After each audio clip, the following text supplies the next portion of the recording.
just going to drive around. There's nobody better that knows where these places are than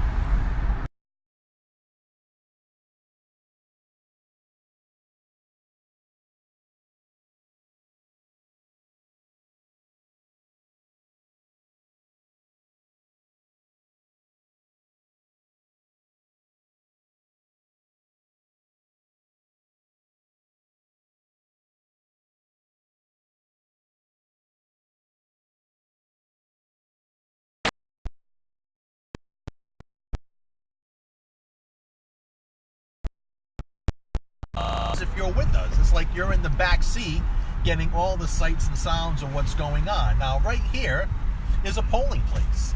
Back in the heyday of Fall River, a polling place would be stacked with people holding signs outside. But we can already see Channel 10 is here, Channel 7 is here, and there's nobody holding signs. I find that a little interesting. Now, Erica Scapachico has indicated that she is not going to be holding signs at the voting locations.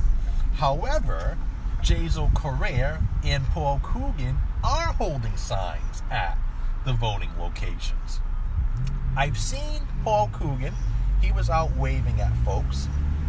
I have not seen Jazel Correa out yet. I'm sure he's out there. I did see Jazel Correa's mother. Now, Jazel's mom was out there holding signs for her son. But I gotta say, I'm a little disappointed with turnout, as I would expect more people out voting right now and also out holding signs. So we just passed Government Center. That is a voting location. Seems kind of dead out there right now. Now we're going to go, there is a church right here in the Lower Highlands. I want to say it's possibly Ward 6 or 7.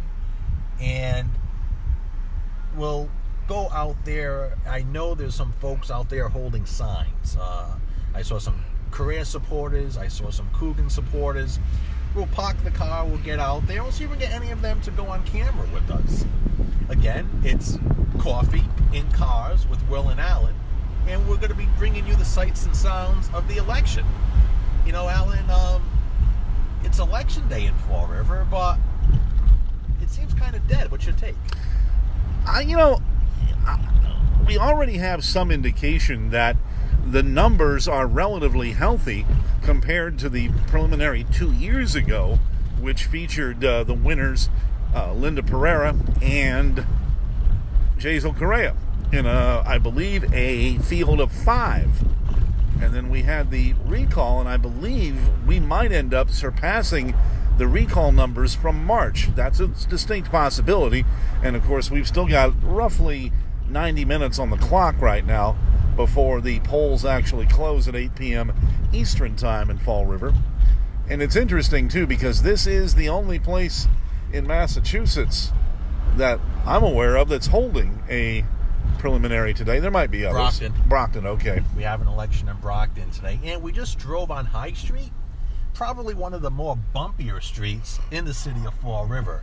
In fact, my coffee shaken, not stirred, going down High Street. So now we're entering the historic Highlands here in the city of Fall River. For those of you who don't get out much, you're welcome. We're taking you on a tour of the city too. But there is a polling place located in this area, and we're going to take you there. And I know some of the candidates and their supporters were out holding signs here, and it'll be interesting to get their reaction on what they feel is going on today.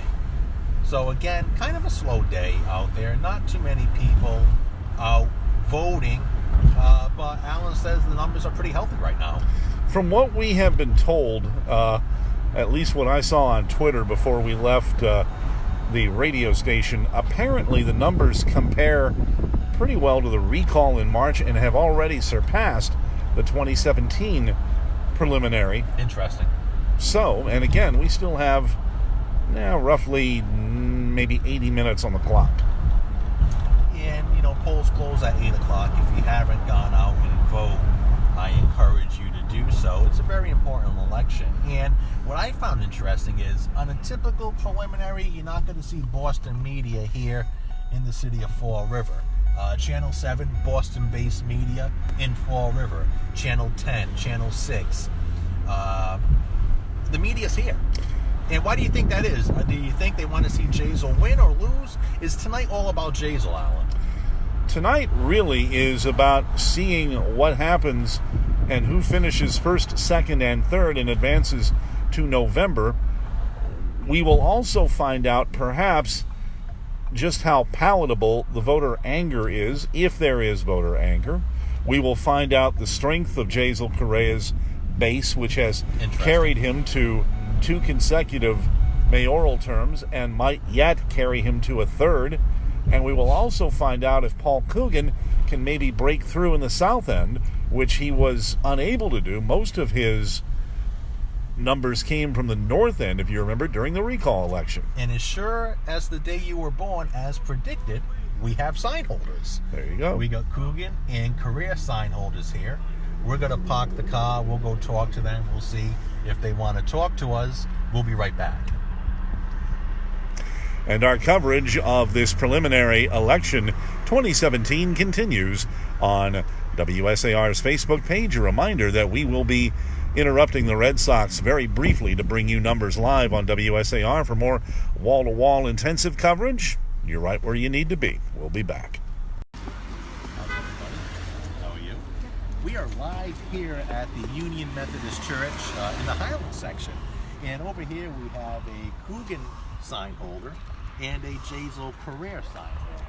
And what I find interesting about this is that both at one time were Flanagan sign holders. I recognize both faces from the Flanagan campaign, but this is like a battle of the North and South. It's interesting that now 2 Flanagan supporters at one time have split apart, one holding a Coogan sign, one holding a Jazel Correa sign. Let's go get some reaction. All right. We will cross the street, Crossing in the crosswalk. as our mothers taught us in flyover country, that we look both ways. There's that. There's that. Beautiful sunset. I'm in the crosswalk. So we're at Union Methodist Church here on Pierce Street, and I believe this is location number 7? 7A. 7A. We have 2 Coogan supporters with us. Introduce yourselves. This is live. Jack Machado. Joseph Rio. So Joseph and Jack, how has the turnout been here today? I see you're standing right on the side of a Correa supporter. Nobody's fighting each other. That's a good sign. We agree to disagree. No, you agree to disagree. Agree to disagree. It's been a good day. It's a couple hours. The hour and a half. How's the turnout been? How do you feel? I think it's been great. The last I heard, it was approaching 500 for primary, and last mayoral regular election, we didn't get 400. I think the town bring political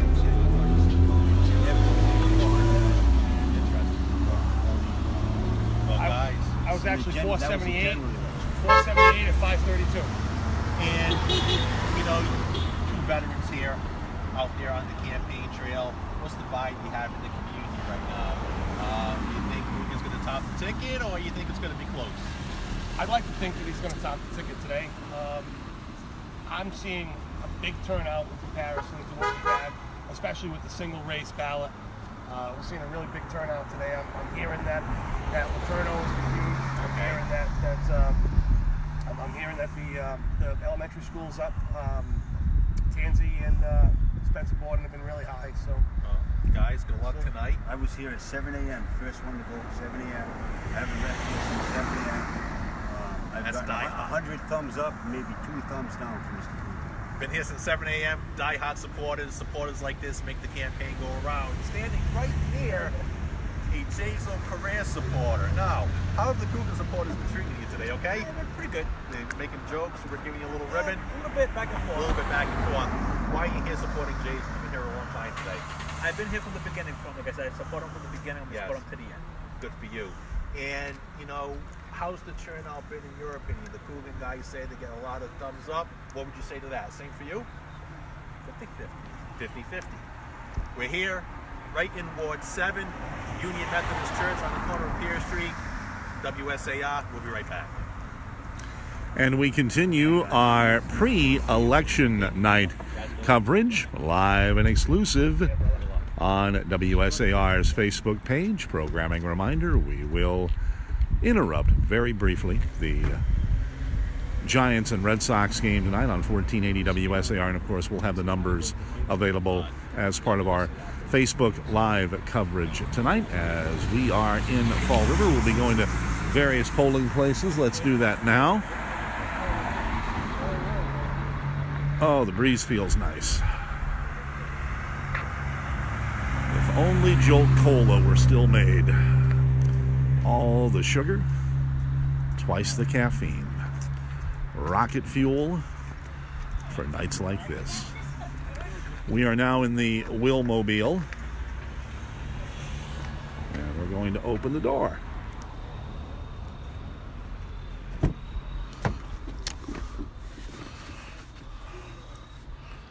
Slide in here momentarily.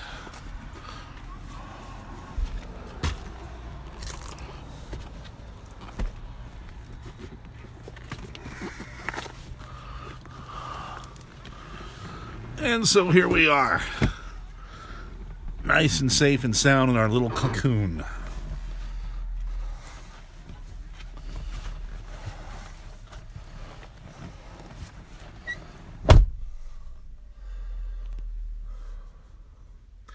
Waiting for Will to arrive on this election pre-coverage. We live?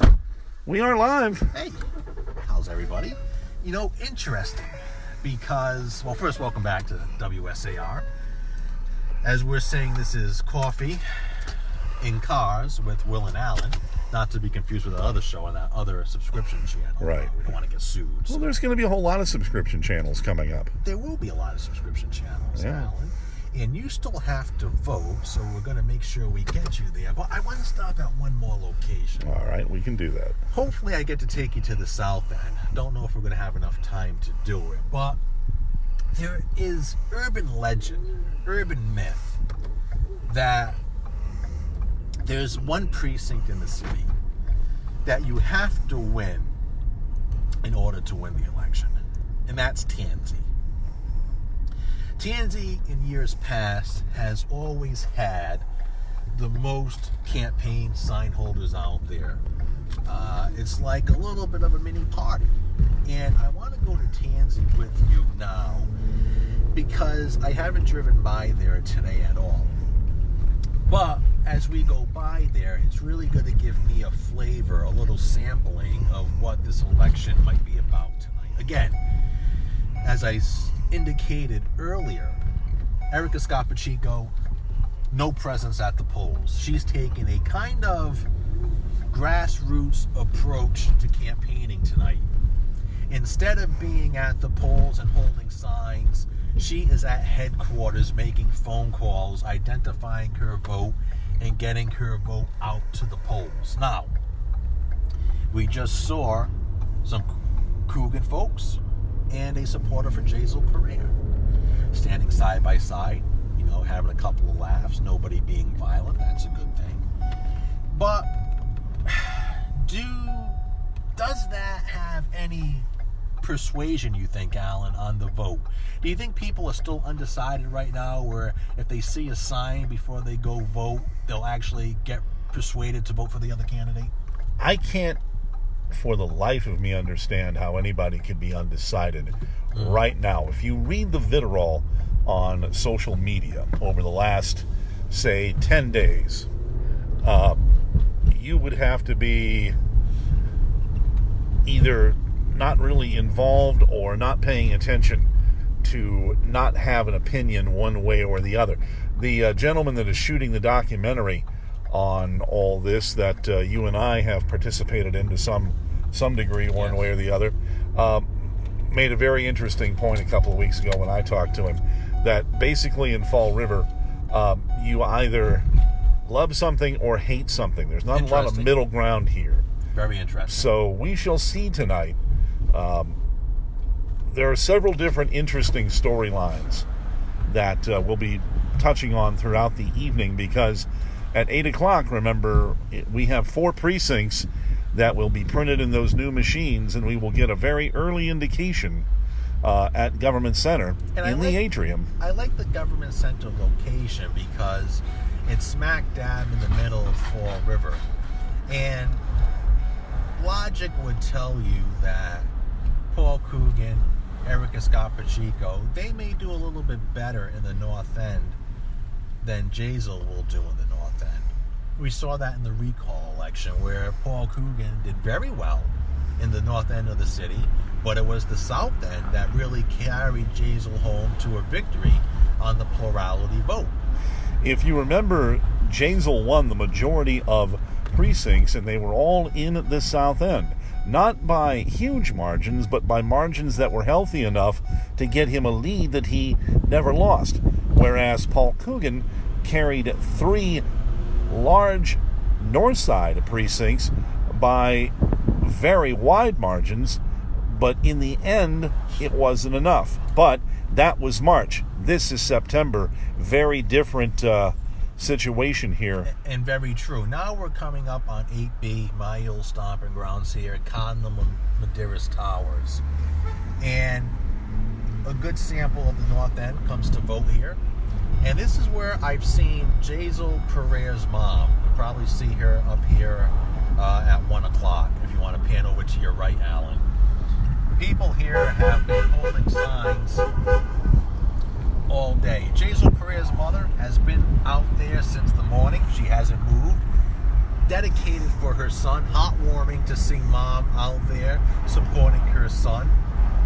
And, you know, Jazel's mother and father, big supporters tonight of their son. So she's been out there, feet cemented on that corner, supporting her son and moving, to say the least.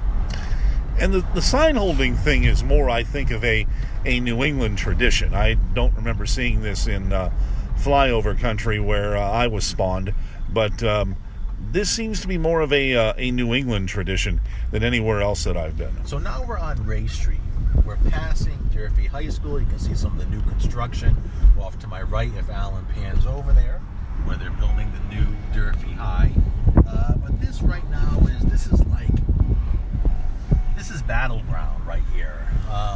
Many of candidates have used this as a time-tested and trusted location to really get a pulse of the community. And I haven't been by here today. It's going to be surprising to see just how many people are here. If there's nobody here, I'm going to be shocked. Usually on a robust election, which I think this probably could be, you would have at least 100 people out here holding signs. So we're pulling up at Tansy. This is Tansy Elementary. Some people giving Flanagan shout-outs as we drive by. And I'm expecting to see a lot of people here. If not, going to be disappointing. So, you know, we'll pull up to Tansy and we'll park the car. We'll interview some people and we'll see just how big of a flavor is here at Ward 9 with Tansy Elementary. Alan? And what we're doing right now is giving you an idea of what is happening in the waning hours and minutes before 8 p.m. Eastern Time when the polls close. There's a Linda Pereira sign, and that doesn't really have any... Larrabee for school committee. See, Yeah. I told you. Yeah. This is the place to be. And I hopefully we can make it to the South End. I know Alan has to vote in the South End. So we're giving you a real flavor of what's going on here in the city of Fall River. All right, let's... And I promise I'll put my seatbelt on next time so the thing won't beep. And I'll get my finger out of there, too. And let's do this.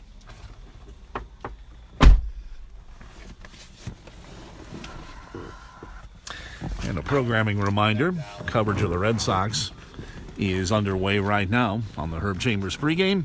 First pitch at Fenway Park is 7:10. Nathan Eovaldi will get the first pitch tonight, and Will Flanagan will be giving you very short but succinct idea of the election numbers tonight. So we're at Tansy Elementary. We're going to take a quick break. We'll see if we can get a couple of people to come on camera with us. We'll give you the sights and sounds here at Ward 9. And as we continue, we remind you that we'll have a complete wrap-up with Evan Manchester tomorrow morning with Happy Hack and the Bristol County Breakfast Club. There is much more to come on this preliminary election day into the evening 2019 as we continue live and exclusive on WSAR's Facebook page.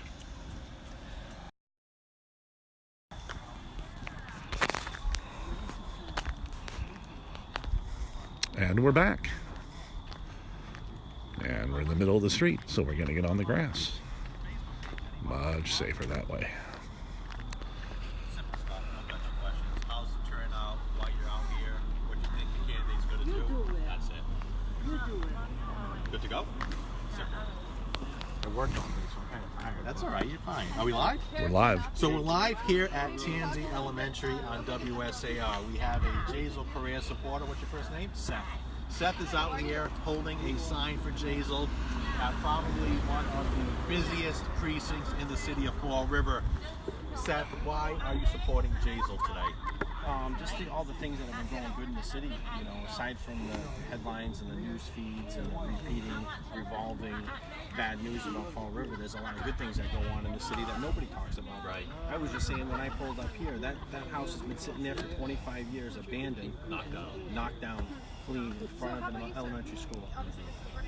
Parents are dropping their kids off in front of a derelict property for 25 years. So as How far come as nothing was done? as Now far it's as you're done. concerned, Jazel's getting the job done. He's getting the job done. And all this other stuff for you is just really static. It's just noise. Okay. I mean, what's a 27-year-old kid to do? You don't know who to trust. You don't know past relationships. You don't know what someone's done 25 years, you know, ago. What they've been allegedly pointing fingers or, you know, making allegations. Any predictions for tonight? Again, nervous. You know, I mean, social media, things like this, they spread like wildfire. Right. I just hope that there's enough people in the city that will at least give a fair shot to two solid candidates. Yes.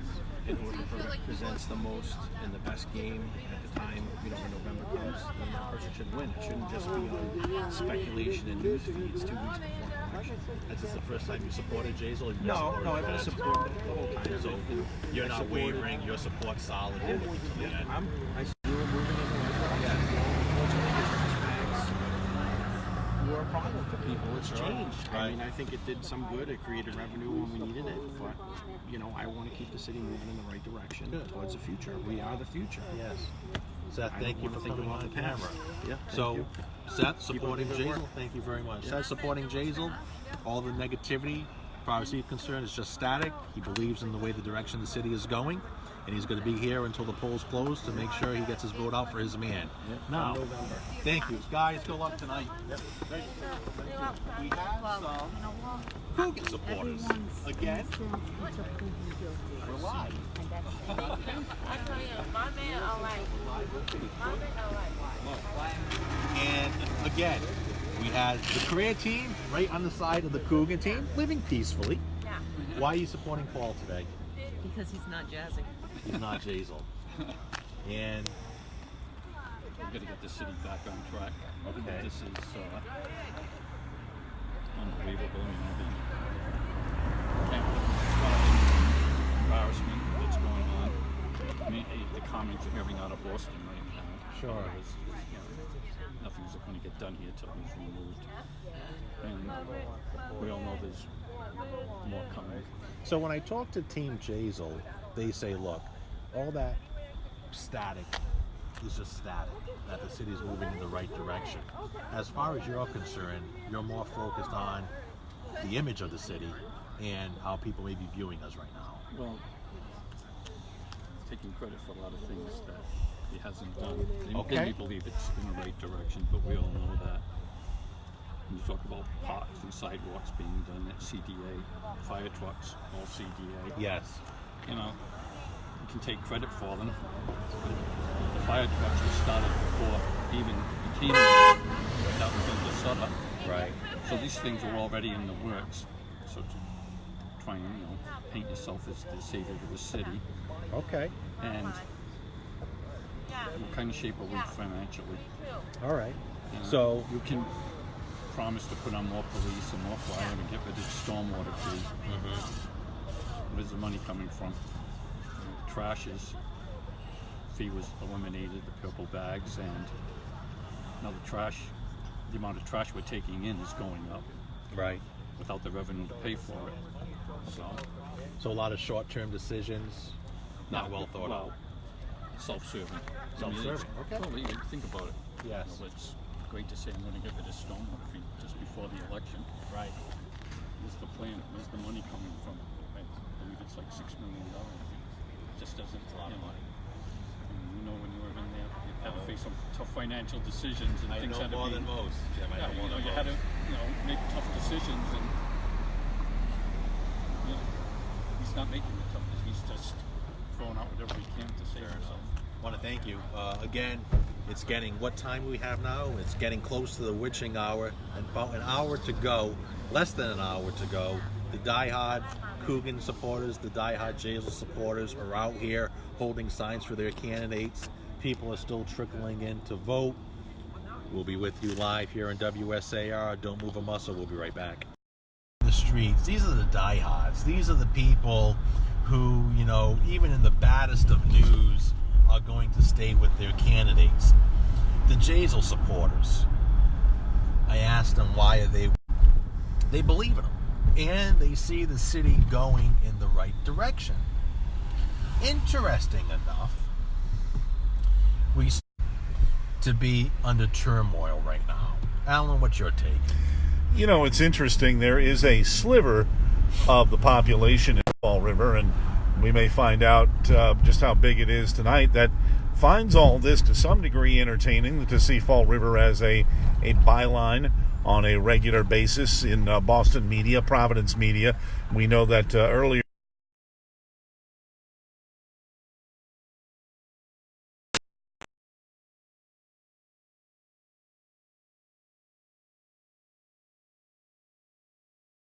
entertaining.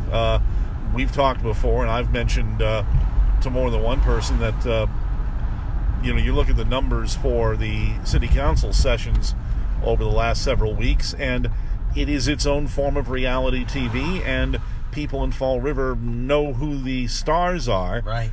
And they will watch and participate. When Ed Lambert was on the ballot, when Carlton Viveros was on the ballot, you would have 20, 30 people deep holding signs at these various locations. You would have the sandwich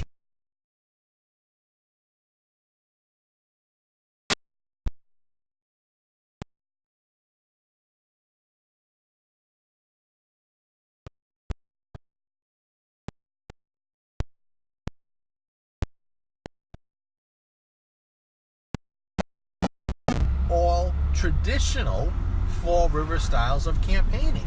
When you hear some of the comments made by Erica, she's saying that she is hunkering down in her campaign headquarters doing a GOTV, getting out the vote. It's going to be an interesting strategy. We'll see if it pays off for her, Alan. It'll be interesting to see as we look around some of these polling places. We don't go in, of course, because there are rules about that sort of thing, but I know there were maybe a cycle ago, and especially true when the Durfee matter was on the ballot. Yes. Not that long ago, where that brought the millennials out. And it'll be interesting to see if they are a voting bloc tonight as we get to these numbers. And again, we'll see if Jazel Correa's South Side support will hold. We'll see if Paul Coogan's North Side support can overcome it. We'll see if people are willing to take a chance on Erica Scott Pacheco, as they took a chance on you not that long ago. Back in 2009, 10 years ago, a decade ago, Alan. But it's going to be interesting. You bring up the millennial vote as we have coffee and cars with politics. Where is that millennial vote going to go? When it was Sam Sutter versus Jazel Correa, the millennial vote went with Jazel Correa. Now, you have a very popular vice principal from Durfee in Paul Coogan. Paul Coogan probably has been the vice principal of tens of thousands of students students, millennials, in the city of Fall River. Is that millennial vote going to go to Paul Coogan? I just don't know. Or will it be carved into three pieces? As the youngest candidate in this election is Jazel Correa at 27. Yes. Erica Scott Pacheco is 35, and I believe Paul Coogan is 66, if my numbers are correct. Almost combined the age of the two. But again, we're about 45 minutes away from the time the polls close. People are having dinner at home. They're walking to the polls. Turnout not as huge as some people expected. I think, you talk to some people in the Coogan camp, they were thinking record numbers tonight. I'm not seeing it. I'm seeing a healthy turnout of voters, but I'm not seeing record numbers of voters. No different than you probably would see in any type of preliminary election. Again, 45 minutes, the polls close. Now, Alan Zerig and I, after Alan goes to vote and does his constitutional duty, we're going to go to Government Center. And at Government Center, we'll get some of the first results from, I believe, Wards 6 and 5. Once we get those results, we'll get some other results phoned into us. We got people out in the field getting the tallies from the ballots as the polls close. And then we'll make our way to the parties of the three candidates. Paul Coogan, he'll be partying it up at Scotty's Pub. Now, is Coogan going to be able to pop the bubbly, Alan? We don't know. Maybe he will. Maybe he'll have that first place finish that eluded him in the recall election. Erica Scott Pacheco. She's kind of an enigma right now. A lot of people, I think, are impressed with her educational attainment. I think a lot of people are willing to give her a chance, but you got Jazel Correa. And right now, as you know, it's the witching hour, Alan. I don't know where Jazel's going to finish. We will find out soon enough. Remember that we have new balloting equipment, which is being used for the first time. There was some question about people being asked to show ID. There was some chatter earlier in the afternoon about people being inactive on voter rolls, and we asked Kelly Susie Young about that once we arrived from Boston this afternoon, and her explanation was basically if you don't fill out the census and if you ignore the follow-up postcard, you are then listed as inactive. So it's a good idea every year, and it is Commonwealth statute in Massachusetts general law that every community have a census, so fill it out, and that way your spot on the voting rolls in your particular neighborhood is safe. Some people complaining today that, like you said, Alan, when they went to vote, they had to show the ID, but Massachusetts general law, that's not an issue. Some people, which I was surprised to hear, claim that they've been voting at some locations for decades, but their name was not on the list. Is that a small number? Hopefully it is. But there could be some problems with some of the technicalities in tonight's election. Not enough to call anything into question. But if you're a voter and you wanted to go vote and you forgot your ID at home or your name's not on the list, are you coming back? I don't know. We did run into people who went back and got their ID. I think you and I carry our respective IDs with us 24/7 at all times, yeah.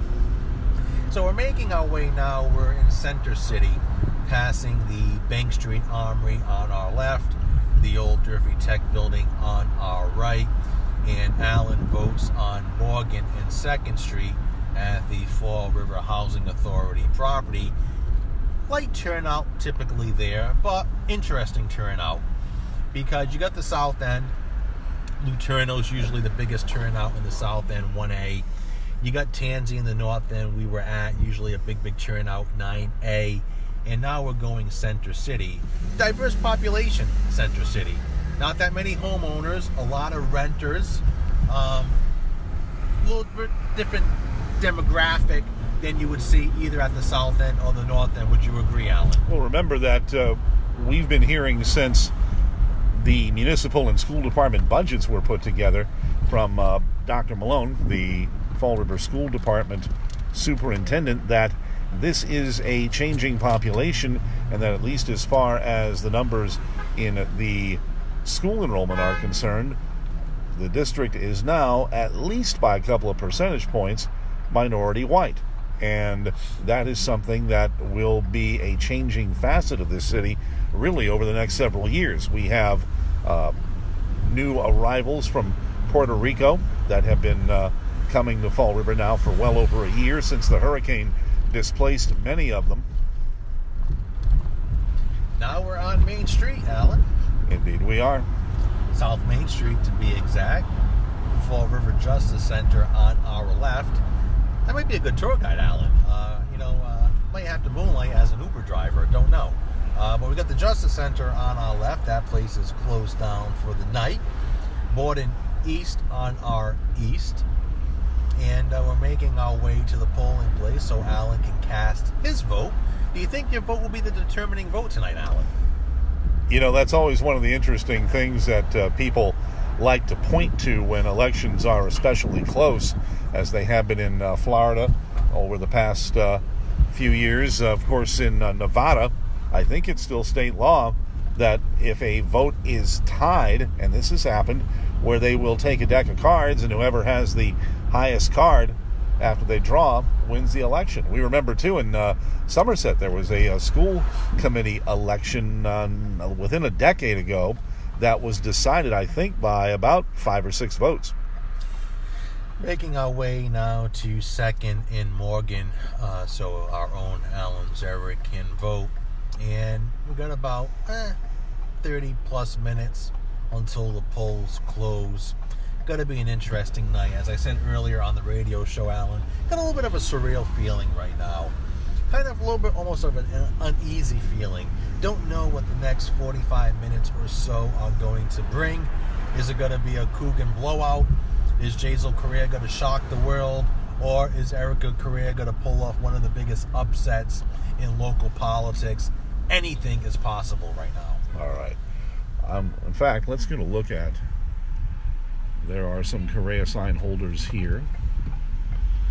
And we're going to go this way. And we'll be signing off as Alan goes and votes. You're watching Politics in Cars with Coffee on WSAR. And we'll be right back.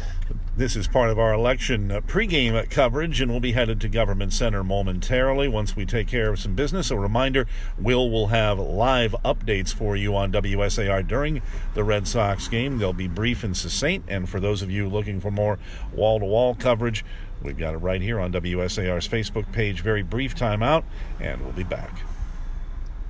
And we are live now from Government Center. And here's Will Flanagan. Alan, we're back. We made our way all around the city of Fall River, and now we're back at one Government Center. And this polling place is here. We see the mayoral vehicle off there in the distance.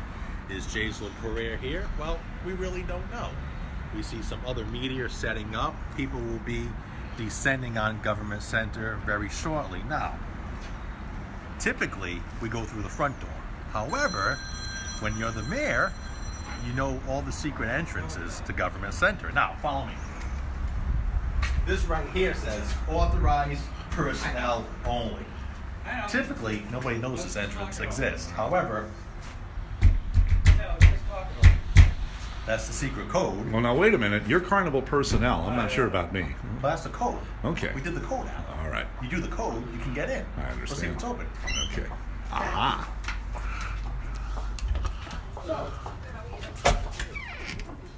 Anybody has bail money, put it aside for me because we may be trespassing right now. Follow me. So we're in the bowels of Government Center. Not too many people have seen this before. You're getting a first-hand view here. Don't touch anything. Don't break anything. Oh, no. So we're going to go this way.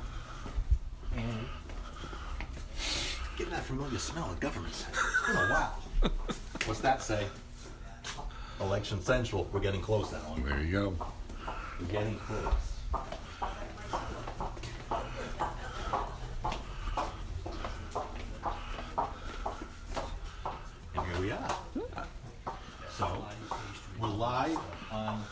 WSAR. We see some media personalities.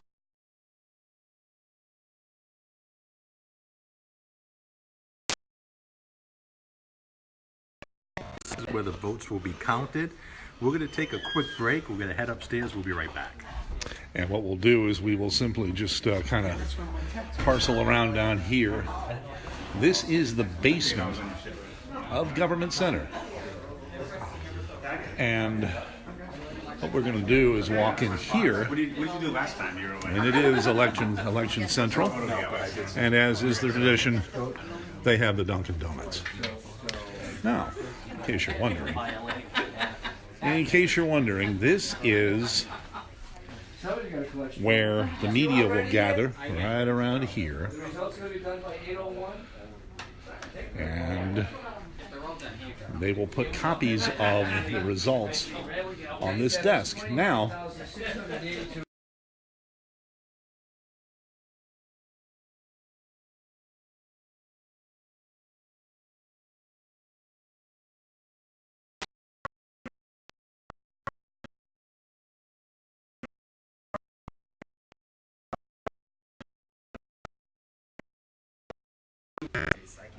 what used to be the area where the memory packs. 2 minutes to close them. All right. Where the memory packs would go now is where thumb drives would go. We're going to go upstairs. In the council chambers were like, where Let's are go our upstairs. goodies? Have goodies for the kids. How's everything going?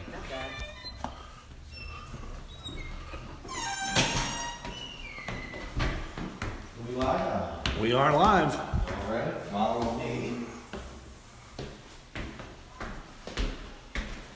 So, part of the stairway, Indeed. Up all 6 floors. just like that, poof, we'll be up here. First floor.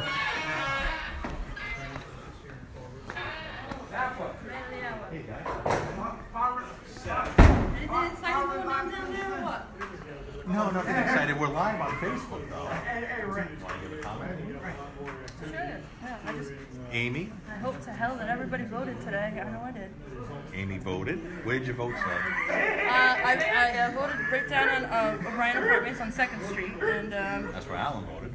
when I got there, Jay's election was there. He showed up at the same time. So that was interesting. When you voted, you remember? All right. I was number 139 at about 1:32 o'clock in the afternoon. Very good. So, lobby of Government Center, Danny Roblox, picture of Fall River, Ray Haig, veterans agent. Best veterans agent in the history How are you, of the Mayor? city of Fall Best River. veterans agent. We're live, You're right? sporting that rockin' red jacket, man. What's going on? Do not change the color on your Dirty monitor. colors on It a is diamond red. red. Very vivid. Don't do any adjustments. No contrast. Red to blue. Dirty colors on a diamond Ray, red. want to do an interview? We're live. Can't say no. Depends on what you're gonna ask. All good stuff. All good stuff. So Ray Haig, besides being the best veterans agent on God's green earth, also veteran city council. Let me see. What mayor appointed me to that position? That would be I. Was it Mayor Flanagan? Mayor Flanagan. One of my better appointments, I must say. Oh, thank you. Thank you. But you've been in this situation before. You ran as a city councilor, citywide. If you're Jazel, if you're Erica, if you're Paul Coogan, what's going through your head right now? Well, it's crunch time, as you know. You've been there, and you're looking for the numbers. You want to know who came out, where they came out from, what precinct voted heavier than another precinct. Because as you all know, we all have our different strong spots. Sure. So that's what they'll be looking at, you know. And they already know that. They already know where the vote is. They're just waiting now to see what happens. You know, Ray, I look at the election, and you would have to think, okay, North End has probably got to favor Paul Coogan. South End, we saw in the recall, it favored Jazel Correa. If you're Erica Scapachico, where are you going for votes right now? Well, I think Erica Scott Pacheco has developed their own base, and she's drawing from her own base. True. And it could be a new base. And as you know, Mayor, a new base can produce a winner. It can. You know, it's going to be very interesting. And behind us, you see one of the polling places, as the polls are probably closed right now. It's 8:01. The polls have officially closed, and we'll be getting the numbers momentarily. And my phone's vibrating just a little bit. I'm going to step off camera to see if we got any numbers, and Alan might have some questions for Ray. Ray, I'm curious. You talked about a new base. Define to me what you're talking about. Well, there would be new voters. You have all the Facebook activity that was not around when I was a candidate, and I think it produces new interest, and there are a lot of voters. When you have 25% of the people voting, you have 75% of a pool of voters available. You know, it's interesting we drove around for, about an hour and a half before we came here, and the tradition of sign holding is still out there, but that's starting maybe to die out a little bit, at least on election day. I know we saw some pretty plentiful sign holders, but in others we didn't. It's more of a New England thing, I think, than anywhere else I've ever been, but is it important still, do you think? Absolutely. It's always going to be one-on-one, hand-to-hand, please vote for me kind of business. I think the lack of signage today has to do with there's only one election on the ballot. If you would have had school committee and you would have had city council, you would have had a load of signs out there. Ray, would early balloting make a difference in a thing like this? Sure it would. Early balloting or even voting online if they ever get to that, or any type of way of improving and getting people to the ballot box. Veterans Administration, you are the head of that for the city of Fall River, and Massachusetts unique to the fact that it is in Massachusetts general law that every city and town have a veterans agent. Yes. I don't think anywhere else does that I'm aware of. It's the only state. So what's happening in your agency right now? We're providing an excellent service. Our budget's intact. It's been a good budget over the last several years. We've provided a lot of services. We're working hand in hand with the federal government, which has stepped up their game in helping veterans, and that's what they should be doing. Vietnam veterans are being well taken care of at this particular point. And the big thing is, I'm so excited about bringing the Vietnam Wall permanently to Fall River at the park. It's something I thought we would never be able to Ray, do. if somebody wants to contribute to that effort, how do they do it? You can go and look at our website, which is Vietnam Wall in Fall River, or you can get in touch with me or any one of our committee members. There's a lot of functions going on. We've raised a lot of money. We're very appreciative of everyone that's donated to us, and we're going to deliver a tremendous product for the city of Fall River. Appreciate it, sir. Thank you. Thank you, Alan. Let's walk around and see if we can find one Will Flanagan, who is, I believe, busy right now. So, what we're going to do is go over here. Now, let's see if we have any numbers, because these are going to be the first numbers are going to be posted, in fact, right over here. You will note in every Fall River precinct that there is a tape that is attached to the door, and that's what's happening right now. So, what we're going to do is be patient, and we're going to go walk over here. And let's get a look. Now, we may have to open the door, and I believe that's what we're going to have to do. It's a very pleasant night. The fresh air will feel good.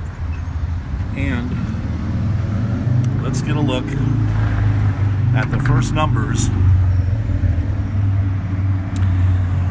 This is 4C, 425 ballots cast. 214 of those for Paul Coogan, 90 for Jazel Correa, 54 for Erica Scott Pacheco, 3 ballots blank, 1 write-in. That's an impressive number when you think about all the ballots. We'll draw back here, and we'll come back in and let you get a look at these. I think you can see these. Maybe you can't. But there you are. Paul Coogan wins this precinct. 214 votes to 90 for Jazel Correa, 54 for Erica Scott Pacheco, and only 3 ballots blank. And that is for, as far as this precinct is concerned, 4C. So, one down, many more to go. The night is young, and by the end of the evening, somebody have a little bit of the bubbly. We're back into Government Center in the atrium. This will continue. Let's see where Will Flanagan is tonight.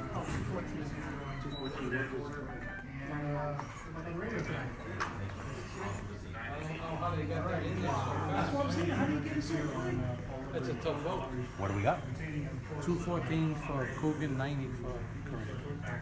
So, interesting. 54 for Erica Scott Pacheco. Do we have the ticket tape? Yes, that is the first tape that's up there. Right over here. Uh-huh. And while you were busy, we took a look at it. There are more here. What are there, Will? Is this 4 precincts that vote here? Typically 4 usually vote here, Alan. Alan wasn't over there. So the first tape has been posted where? At which door? Right over there on the door there. Want to take a walk over? Yeah.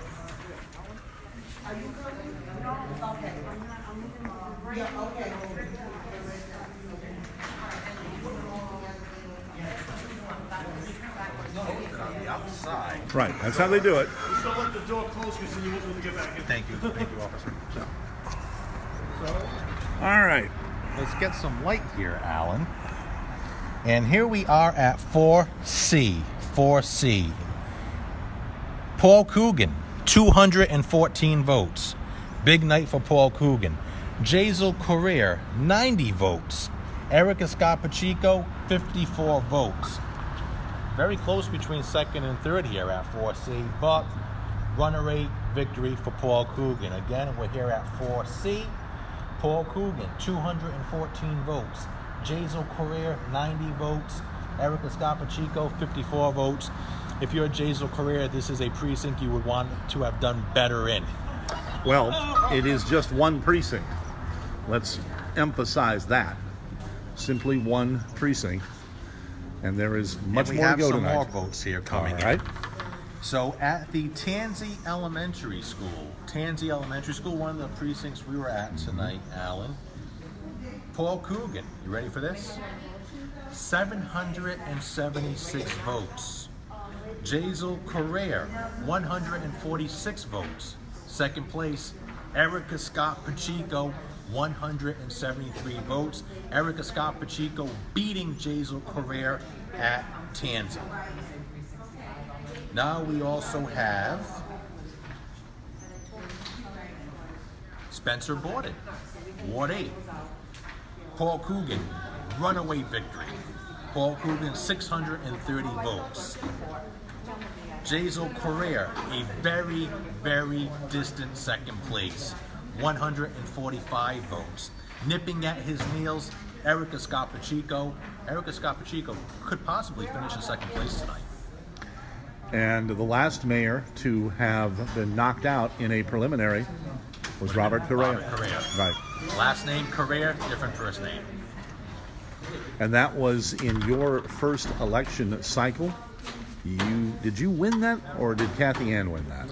Kathy Ann came in first, I came in second, and then I topped Kathy Ann. Now we get some more numbers coming in. Let's read them out to you.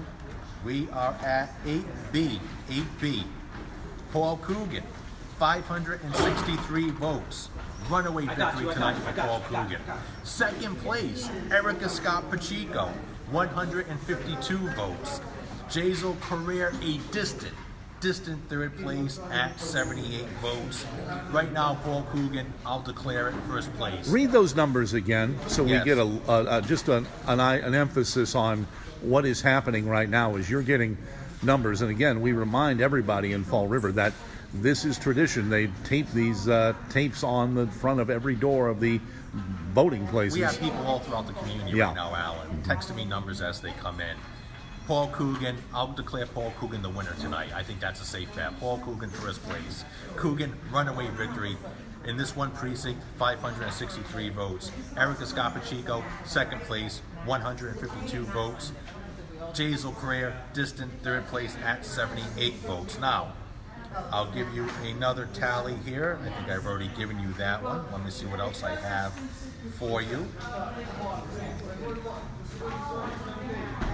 If you're Paul Coogan, and we're going to make our way over to Scotty's Pub shortly, big night for Paul Coogan. He should be declaring victory.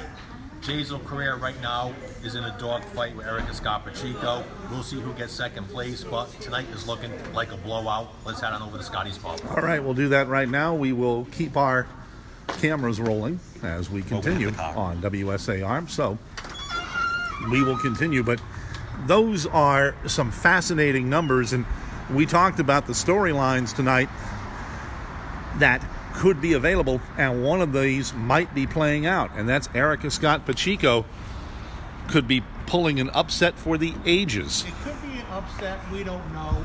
I think there's still a possibility Jazel will be coming in second place, but whether you're Erica Scott Pacheco or Jazel Correa, it's a very distant second place and an even more distant third place. Well, no, wait a minute. Here's a question we could ask right now, maybe, perhaps. Yeah.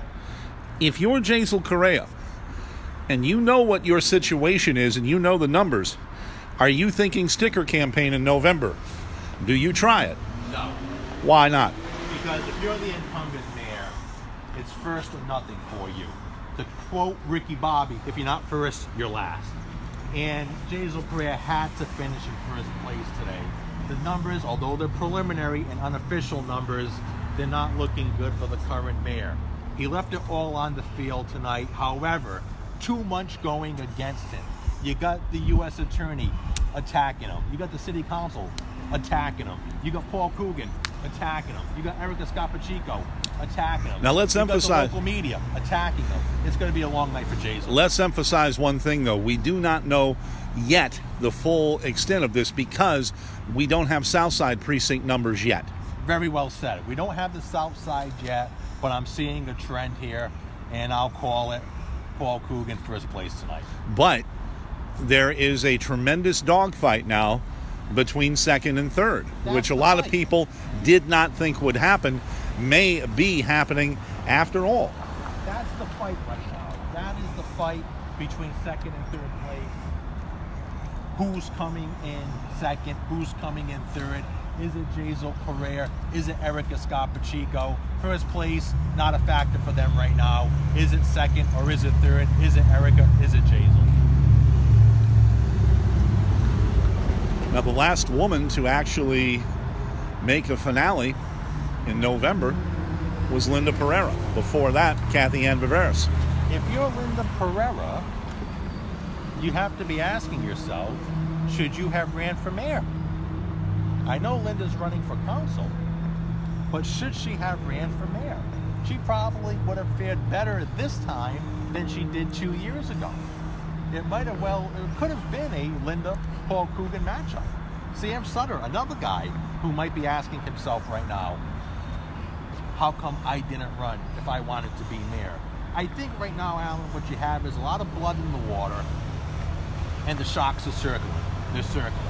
But again, I'm predicting a huge night for Paul Coogan. Well, we wondered on the way over here earlier in the afternoon how palatable was the anger in this community. We're getting a sense of it now. We're getting a sense of it now. Keep in mind that these are just some precincts from the North End, okay? And let's emphasize again, we still don't have Southside numbers in any great abundance. And as we have seen in elections past, things can change, and we'll see if that happens. But we're going to parts of the city where the Coogan campaign has their people out looking at the tape. So does Jazel Correa.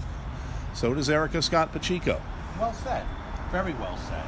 And as we get to the Batmobile, we're going to head on down to Scotty's.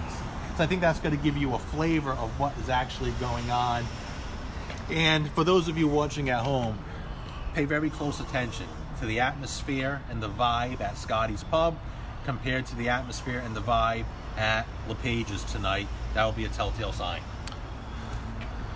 This could be one of the more fascinating election nights in recent Fall River history. if certain scenarios break. We'll see if they do that. We are on our way now. Whoops. We are on our way now to one of the more interesting eating and drinking emporiums where Paul Coogan was second back in March. And all the things that have changed between March and September. A lot has changed between March and September. And, you know, we're leaving Government Center. We got the election results from 2 of the precincts there. We'll put the light on here and give you some more ambient light so you can see and hear what's going on. But I think it's going to be a very interesting atmosphere. So kind of dead at Government Center right now. Not much going on. A couple of the media mulling around. We're going to take you for some lights and sounds right now. And we're going to go over to Scotty's Pub here on Pleasant Street. Short drive over to Scotty's Pub. But it's going to be interesting to see the vibe in the room there. And, you know, we'll get some sights and sounds for you. Now, let's remember, too, and again, there are still lots of votes to be gathered and digitally entered in Government Center. And as we have seen so many times before, things can certainly change. And that is what we'll be asking now for the next maybe half hour, 45 minutes or so. So we're heading over to Scotty's. This is where the Coogan camp is. Cars starting to come in, people mulling outside, probably watching us, Alan. It's kind of like a little reality TV thing we got going on here. It's going to be interesting to see what the people have to say. We'll switch lanes here momentarily, and we'll park here because I think it'll be easier to leave as we head on over to LePage's. But Alan, what I'm going to do is I'm going to step off camera. I'm going to get on the phone, make a few phone calls. All right. See if I can get a couple more vote tallies for you. All right. So let's do this. We're going to exit on this end. I'll meet you in Scotty's. You got it. What we'll do is we'll cross the street and we'll go inside and we'll wait for Will to do some more canvassing.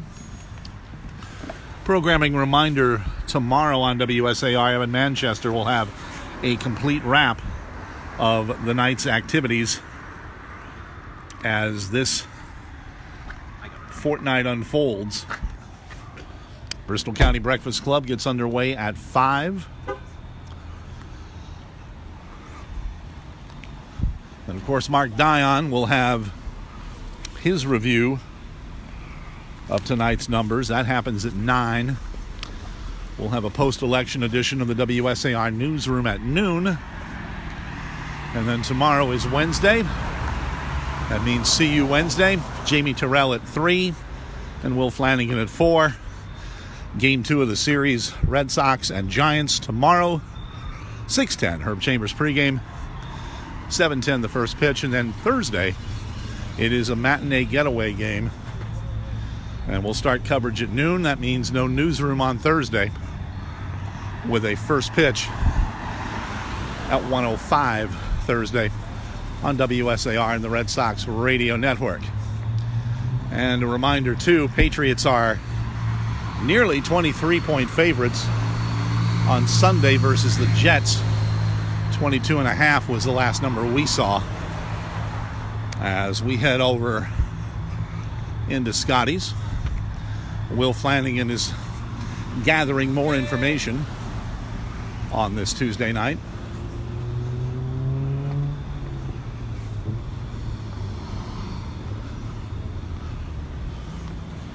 Not too far behind.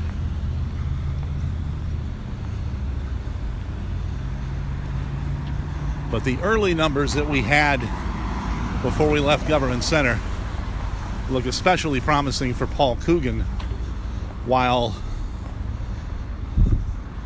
a battle could be ensuing for second and third between the incumbent mayor vying for a third term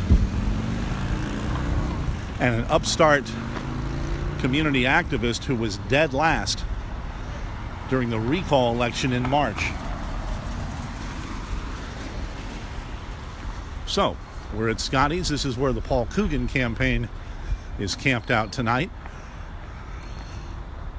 Erica Scott Pacheco available at her campaign headquarters, while Jazel Correa is at LePage's. We'll be everywhere you'd like us to be, and we'll enter Scotty's.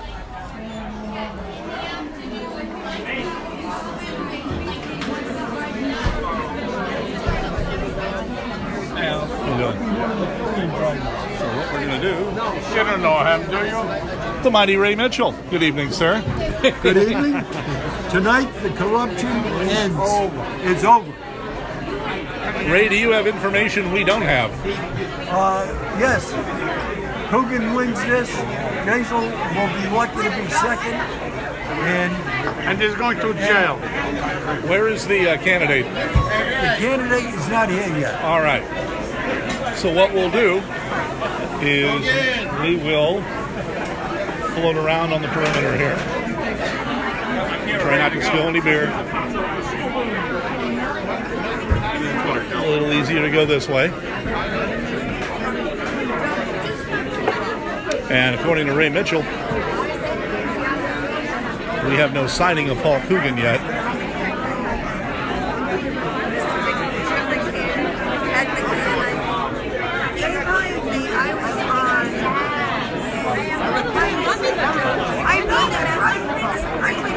Linda Pereira, who finished second to Jazel Correa in the last full municipal election cycle.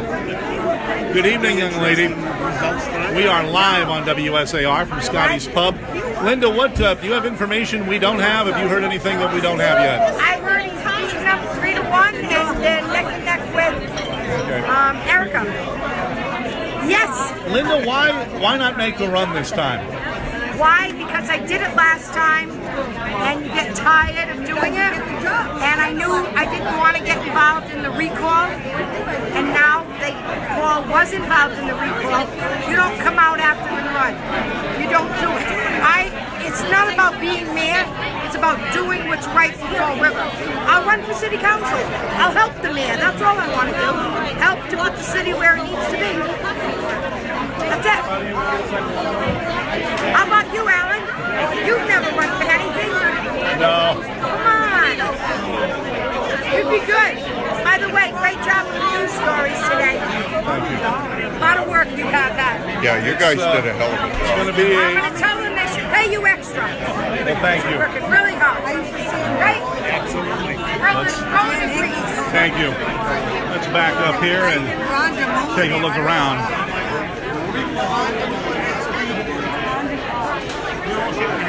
We're waiting for Will Flanagan, who is getting information, and he has not yet arrived to this venue, which is packed. We appreciate everybody that is watching our live and exclusive coverage of this election night 2017. Missy Panchley is busy right now. We will talk to her momentarily. Let's take a look at the phalanx of cameras that are here, right alongside there. And Will Flanagan has arrived. Alan, I caught back up with you. All right. We're live right now. You want to say hello? Live on WSAR. You want to say hello? So we're here in Scotty's Pub, Coogan Country right now. The candidate is not here yet, from what I've been told. He's not here. I just spoke with his campaign manager. Right now, I believe it's safe to say Paul Coogan first place. These people don't know it yet, or when they do, you're going to see them come out of their chair. Right now, it's a real horse race for a second. If you project on the screen, Alan, you'll see some votes coming in. Well, those are the votes that we had to begin the evening with. Right. Yeah. And it's going to be an interesting night. Oh, it will. Now, you were on the phone before I got here. Yes. What do you know right now? What have you been told? What have you learned? What we're learning is it's going to be a really good night for Paul Coogan. Unofficially, I think we can declare him in first place right now. You got that one precinct coming in although they don't know where it is on the screen, that's a comfortable, sizable lead for Paul Coogan. Well, that's the first precinct we had at Government Center. That's 4C. That is correct. Now, what we're seeing here and what I know is that we got a lot of the votes that came in from the precincts. It's really, really close right now between Jazel and Erica. And if I'm Erica Scott, win or lose, it's a good night. And it might vindicate her to some degree, too, where she might have a viability if she chooses to go after something else in another cycle. At least she's improved her name recognition, certainly. Right. Well, you know, people are starting to fill in now. I think word is getting out. We got some more votes coming in. We have precinct 3B. 3B is Paul Coogan, 254 votes. Good to see you. Jazel Career, 128. And Erica Scott Pacheco, 74. Jazel Career, 128. Paul Coogan, 254. Erica Scott Pacheco, 74. That is precinct 3B. So that's the South End precinct. Jazel doing a little better than Erica in the South End. Again, it's a horse race right now for second place between Erica Scott Pacheco and Jazel Correa. But the problem for Jazel right now is he's got to start winning precincts and winning them decisively. He probably will finish either second or third throughout the night. Again, if you're the incumbent mayor, you're not happy right now. And remember, if he finishes third, that's it. If he finishes third, the fat lady has sung. His term expires on December 31st. However, even if he does hang on to second place, when you break out the pen and paper, there's not enough votes there to catch up. You're going to have to think, everybody who voted for Erica, a good portion of those votes is going to go to Paul Coogan. Now think about this for a moment.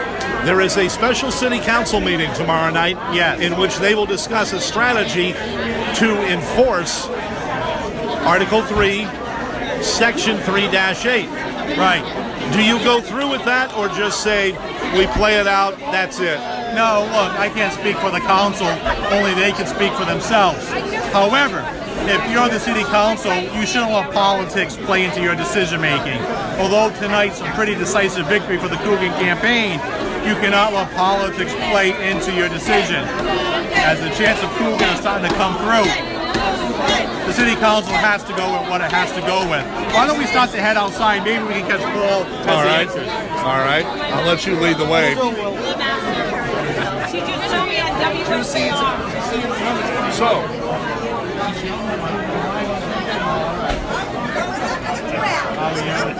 I like your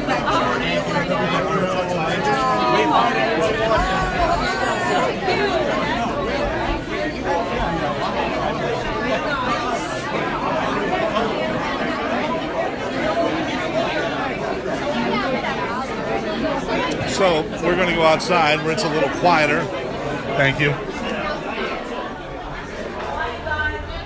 So, you're starting to hear the chants, Coogan, Coogan.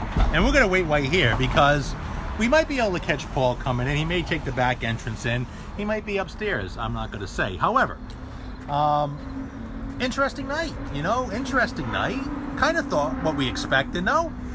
Conventional wisdom, though, had something completely different, and conventional wisdom could be wrong tonight. Conventional wisdom could be wrong, but this is Fall River. I think conventional wisdom stops right on the Braga Bridge or 195.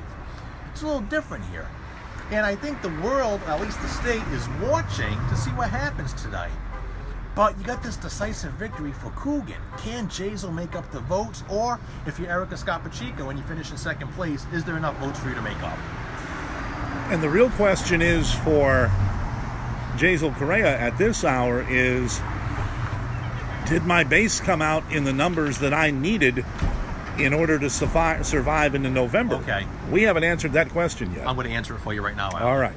This is precinct 1B, south end of Fall River, right there in what used to be Jazel Correa country. Now, a total of 519 ballots. Strike that. A total of 578 ballots were cast. And we have Paul Coogan, 304 votes. Coogan, first place. Set the fireworks off. Coogan doing the spike in the football in 1B. Erica Scott Pacheco, second or third? Third place. Erica with 95 votes. Jazel Correa keeping it a short distance between him and Erica, 116 votes. So let's do a recap. Precinct 1B. Paul Coogan spiking the football, 304 votes. Jazel Correa, second place, 116 votes. Erica Scott Pacheco, 95 votes. More results are coming in right now. Let me give them to you. Fresh precinct, hot off the ticket tape. 9C, we're going from south end right back up to the north end. 554 votes cast. Here's what I'm noticing. Paul Coogan can take a victory lap around the city right now. If you're in the north end, Erica Scott Pacheco doing better. If you're in the south end, Jazel Correa doing better. Now, again, bring it back to reality. 9C, north end of Fall River, 554 votes cast. Paul Coogan, 401 votes. Erica Scott Pacheco, 96 votes. Jazel Correa, 55 votes. Erica Scott coming in second place. Now, let's set some perspective.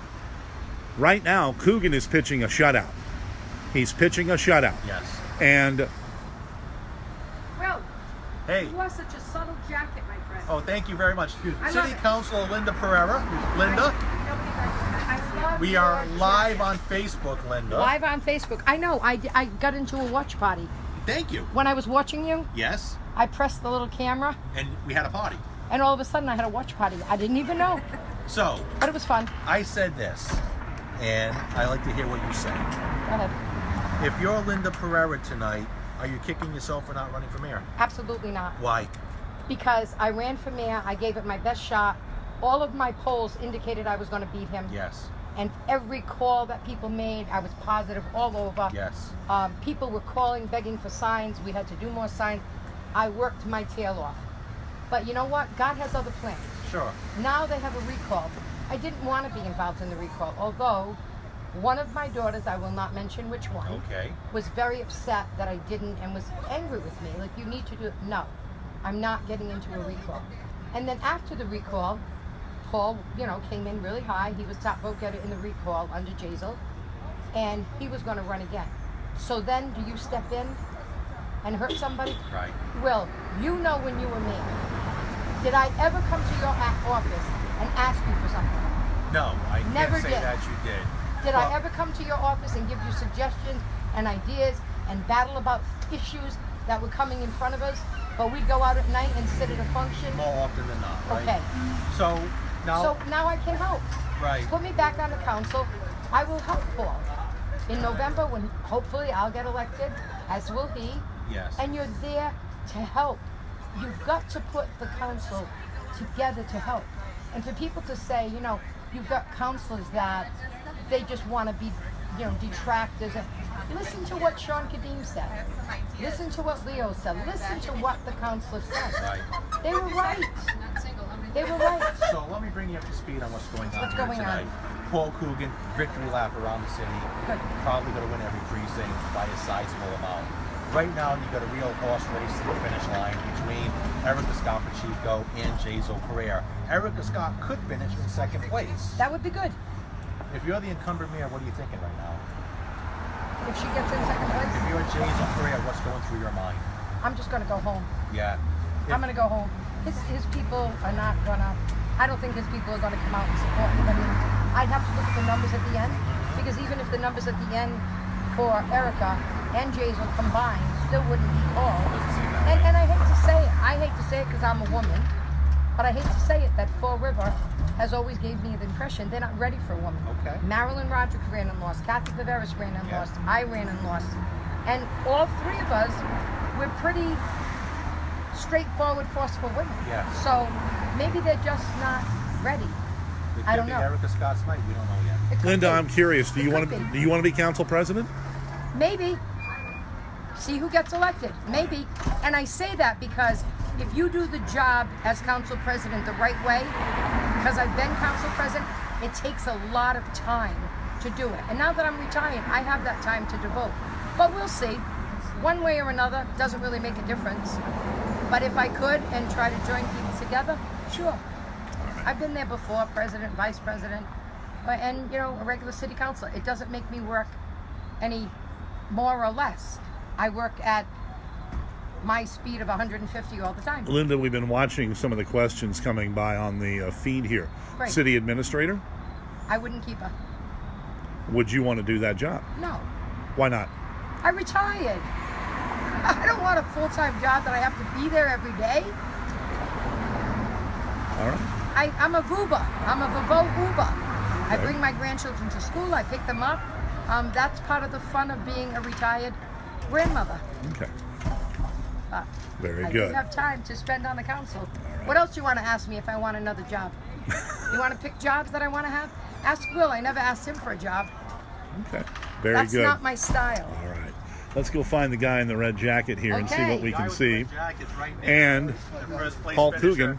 Let's not hold him. It's a big night for Paul Coogan. You got a big crowd in there. Congratulations, and we'll see you in a little bit. Thanks. Want to follow you in? Yep. Okay. We got. Just filming me? Yeah, we got a live camera on you, Paul. Wait till you hear this reaction. Yes, it's going to have a good reaction. You're gonna have a nice reaction here. Sure.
Alan, I'll meet you at the car. Why don't we head on down? All right. So, Paul Coogan, big night. Big night for Paul Coogan. You heard the Coogan. Now, we're going to head on down to probably, you want to say LePage's? We can go there. We can go to LePage's, or on the way, we can stop at Erica Scarpacigo's. Vote totals are still coming in. We're bringing them to you live. We have a lot of Coogan supporters, I think, coming our way. Since day one. A lot of smiling faces, a lot of victory, a lot of high fives coming out here. Good to see you. If you're the Coogan camp right now, big night for you. You're obviously happy. Obviously, you move on to November now. You move on to November. But I think what you really have to see is who's finishing in second place. Coogan on the shirt, a lot of Coogan supporters. They're happy. They're celebrating. They're going to be popping the bubbly any second, Alan. Another Coogan supporter walking our way. It's a big night for Coogan. How are you, sir? But we want to make sure you get all the sights and sounds. So boom, you got the pop there. Now we're going to make our way over to Erica Scarpacigo, I think, and then probably end at Jazel Careers. What do you think, Alan? I think it's a fascinating night, but we still have more votes to count. And I know we have a lot of people that want to know how this race will wind up. We do know that Paul Coogan will finish number one. That's a fait accompli right now. But the real battle now is between second and third. And it's a close election between second and third. My gut's telling me who I think's going to come in second. We don't know that yet. Erica Scapachico beating Jazel in the north end. Jazel beating Erica Scapachico in the south end. It's a foot race. It's a foot race, but is it really just a feudal victory? Can they cover the ground to catch Paul Coogan? But you could also analyze this as maybe the anti-Jazel vote having its night, and then when you get into November and you have the finalists, be it Erica Scott Pacheco or Jazel Correa. Jazel Correa is not going to roll over and play dead. No. Certainly not. Jazel Correa does not roll over. I would be shocked if he did come in second. He's not going to fight for first. If you're Jazel Correa, you got to be on an emotional roller coaster. But coming in second keeps him alive. That's the key. It does, Alan.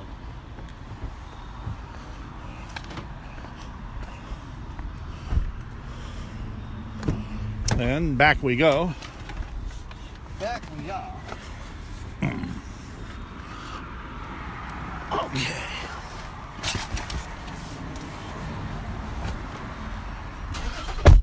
And we are back. Coffee and Cause with politics with Alan Zerrig and Will Flanagan. We have over 1,000 people watching us right now. We thank welcome. each and every one of you for that. It is appreciated. It is much appreciated, and I'm having fun. You know what I mean? It's like coming out of retirement and being a part of the action all over again. I guess how that's like an Agent Rockstar feels, Alan. You know what I mean? Having a little fun with all of this. I hope you are too. If you're home, no need to go out. We're bringing you out. We're getting you outdoors here. Little KFC, sponsor of WSAR. I'm sure Happy Heck will like me promoting that and pointing that out. Here we are now. We're on Pleasant Street. We're going into the heart of the Flint. We're going to go to Erica Scapachico's campaign headquarters. We're going to check in on Erica. We'll see how she is. At this time, we really don't know who second or third place is. It's going to be interesting to see who's in second or third place, but we don't know at this point. As soon as we know, we'll bring you the news, and that's where we're at. All right. Alan, what's your thoughts? I'm curious to see what they know at the Erica Scott Pacheco campaign headquarters and what their perception is and how much of the vote is left to count right now. We do know that Paul Coogan will win first place in this preliminary resoundingly, but there is a significant question yet to answer. That will be who survives to go to November in second place and who may miss it in third by perhaps a much closer margin than anyone might have predicted even several days ago. Well, if you're, and this may make sense to a lot of people, okay? If you're Erica Scapachico and you finish in second place tonight, you're going to be happy. You're going to be ecstatic. It's going to be a party in your campaign headquarters. However, if you were Jazel Correa and you finish in second place tonight, I don't think he's going to be as jovial. You think so, Alan? It's really not a question of being jovial at this point. It's a question of survival. Second place right now for Jazel Correa is a matter of survival politically, where he can regroup, rebuild his base, and see if he can see what the final numbers are and what kind of deficit they have to make up. Remember that in the recall election, the final number was something like, what, 241 votes? It was close. Yeah. So we're going into the heart of the Flint. And viewers, I really do not know where Erica Scapachico's campaign headquarters are. So if you see it, shout it out. Let me know if I drive by it. Actually, it's on South Main, isn't it? No, I think it's in the Flint, isn't it? Pleasant Street? Well, I believe it's in South Main. You think it's on South Main? I believe it is. If it's on South Main, we got to turn the car around. Yeah, well. Do you have the exact location? We would have to. What I would do, you're the one with the phone that's not shooting video. And, oh, by the way, we need to get some juice in the official camera. But in any event, I think we might be on something here. So let's continue to drive down all right. Pleasant Street. and see if we can find Miss Scott Pacheco. Well, I would maybe Google her campaign website. And that might tell us whether we're headed in the right direction or not. I think we are. Okay. We'll see. If not, we'll turn around. Or we just head right to LePage's. Yeah, we could do that. You're the great one. thing about the city is everything's so close. But I hope you're enjoying the ride nevertheless. So we're really getting deep in the heart of the Flint right now. Erica Scott Pacheco headquarters. Oh, okay. Well. Who was right? Okay. Congratulations. Even a broken clock's right twice a day. So we're going to go inside. We're going to park right here. Oh, fire hydrant. Can't park there. Let me back up. And we'll get another spot to park for Mr. Pacheco. And remember, kids, always drive safely. Obey all traffic laws at all time. And keep both eyes on the road, 2 hands on the wheel. Use your directionals like I'm doing here. This has been a driving safety video from your favorite attorney, Attorney William Flanagan. Alan, back to you. All right. So we have found a parking spot. We will lock up here. Can you believe we're doing this, Alan? This is pretty cool, no? I'm telling you, it's a slice.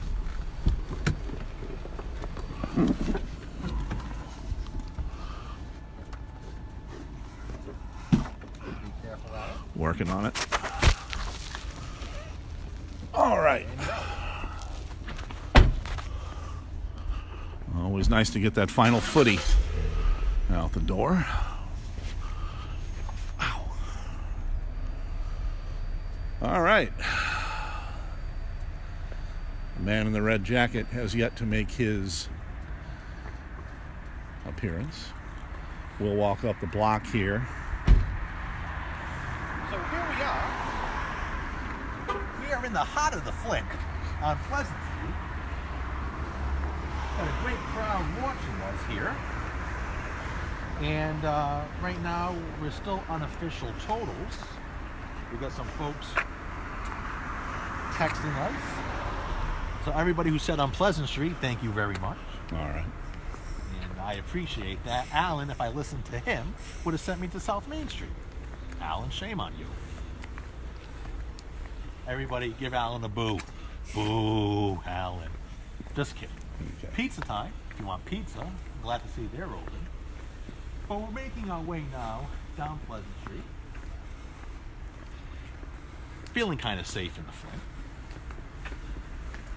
And we're making our way towards Erica Scott Pacheco's campaign headquarters. Now, remember, I said check out the vibe at Scotty's, and let's now compare it to the vibe here at Scott Pacheco's campaign headquarters. And all this is live, unscripted. We are really flying without a safety net right now. We got some campaign supporters outside. Michael, you don't gotta join the gym if you walk around the city. All right. I'll pick you up. Pleasant Street. Daughter of Linda Pereira. We interviewed her mom shortly ago. I'll pick you up in a minute. Yes. How's everybody? Hey, Will, we're good. How are you? Well, we're having a pretty good night. Live on Facebook, we got the candidate in her natural habitat. Yeah, I heard you got lost coming here. No, I knew exactly where I was going. It was Alan sending me in the wrong direction. Good to see you. Erica Scott Pacheco. How are you? Hi, everyone. Thank you for joining us. We're here at 1506 Pleasant Street at our campaign headquarters in the Flint, where we're busy with lots of volunteers. We were making calls to voters up until 7:45 p.m. to make sure everyone got the vote out. Erica, So, what do you know that we don't know right now? I think we know exactly what you know. We know the results of 5 precincts out of 29. But you have better than a puncher's chance right now, don't you? To survive into November. I think that I'm cautiously optimistic, and I just want to thank all of the voters who supported supported me thus far. All day today, the past few weeks, people have been coming in and getting really excited, and we're building momentum. But this movement has not happened overnight. We have been busy knocking doors since mid-May. I personally knocked over 3,400 doors. My team has knocked over 10,000 doors. And I just want to thank each and every person that we had a conversation with you. We listened to your concerns. And that's what I'm going to continue to do as mayor. For me, being accessible, accountable, and transparent are not just words, they're actions. And I've proven that by having the one-on-one conversations with so many thousands of voters in Fall River to really hear about your issues. And I keep hearing the same thing. People are concerned about the streets. They're concerned about living in a safe and clean neighborhood. They want good paying jobs, affordable housing, and good public education for their kids. And those are the things that I'm really championing in my race to restore respect and justice to our City Hall. Obviously, we've still got a lot of votes to count yet. We do. We have the majority of votes to still What count. would it mean for you to actually come in second tonight? I think what it'll mean to me is a huge sense of honor and responsibility that the voters entrusted their vote to me. I appreciate every single person, and I really look at it as having earned all of your votes.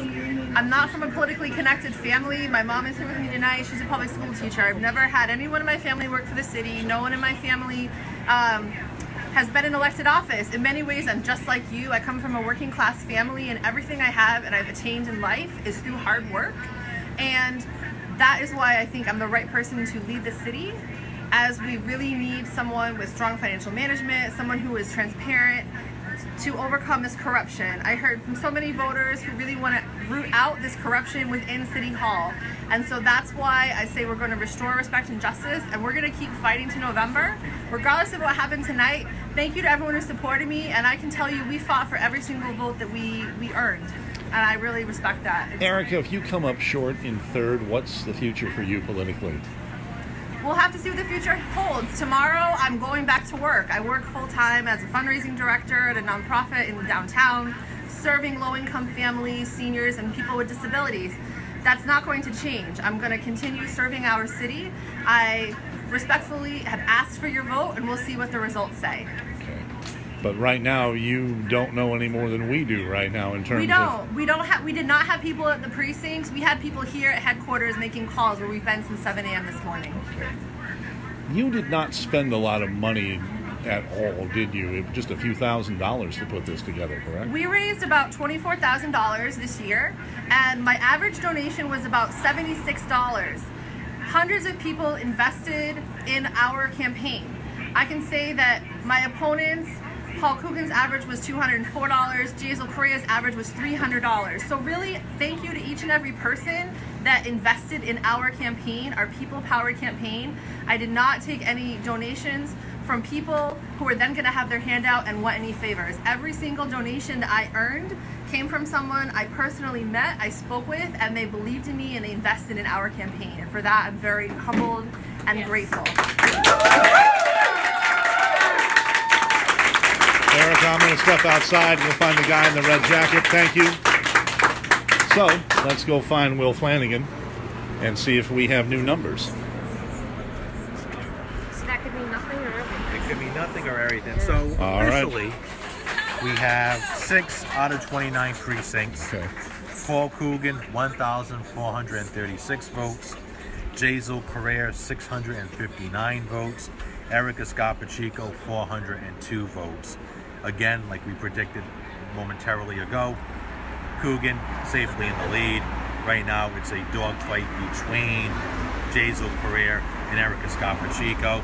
I'm going to try to make a few more phone calls, see if I can get who's in second place. All right, so we have those numbers right now, and what we will do is we will have just a brief panorama of this election night evening as we are in the Flint right now.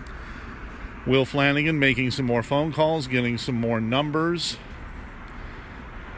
Meanwhile, there is a good crowd at Jazel Correa's festivities over at LePage's. That's probably our next stop of the three. Will is working the phones with his sources. And again, a programming reminder, Evan will have a complete wrap-up of tonight's festivities. We'll have that beginning at 5 with Heck and Rob Carolyn. What do you got? Well, safe to say, Paul Coogan, again, victory lap around the city. He might as well take 2 victory laps around the city. Nobody's going to catch him at this point. Erica Scott Pacheco, really good showing.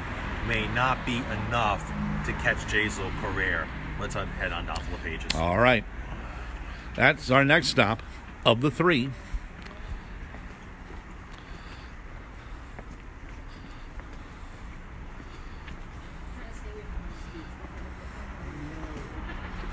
Tuesday. Beautiful weather, Alan. Nice night for a walk in the city of Fall River. And Pleasant Street is a unique part of the city. Always felt like it was a second home to me, although I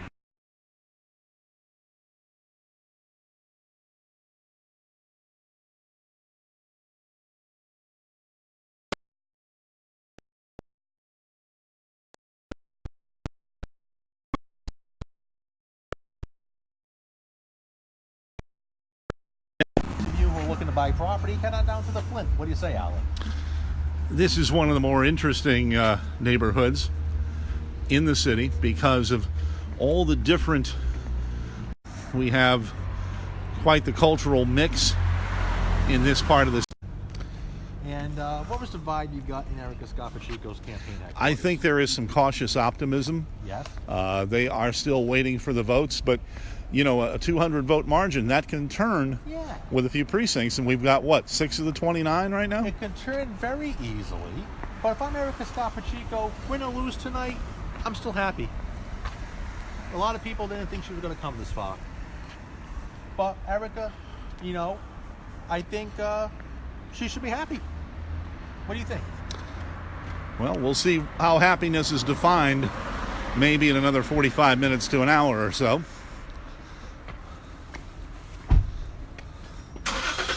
And what we're going to do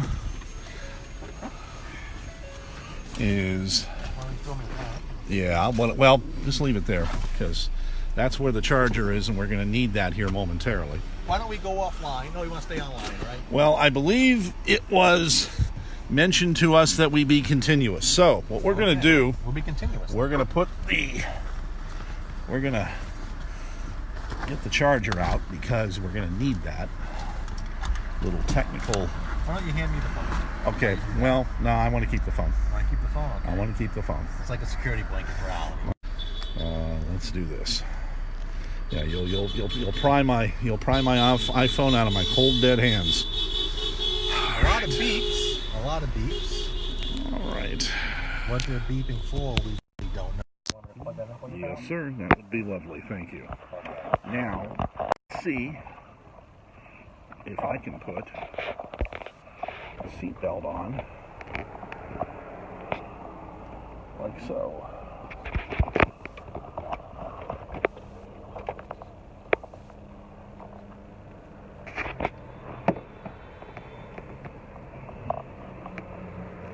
And in case you're curious, if you're looking for updates, Paul Coogan tonight. Okay.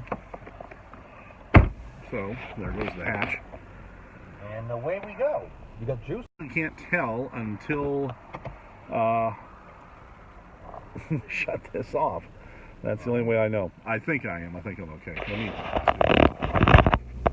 because I should hear something audibly. I think we're okay.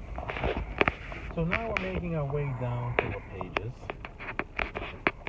We head from the Flint down to the Fall River Westport line again. I hope you enjoy this. In November, if he can survive and thrive tonight to make it to November as one of the finalists. And if you're a Jazel Correa, you got to be a little concerned. We're hearing now, these are numbers, these are unofficial. Coogan, 6495. Correa, 2003. Pacheco, 1713. That's with 22 of 29 precincts now. So Jazel Correa may be on his way to a second place finish. Right, but you're looking at a finish that is, you've got to find a way to, you're going to have to overcome a 4,000 vote margin. And that's going to take work. You cannot count Jazel Correa out. You can't. although in Janesville career you wanted to have a better showing.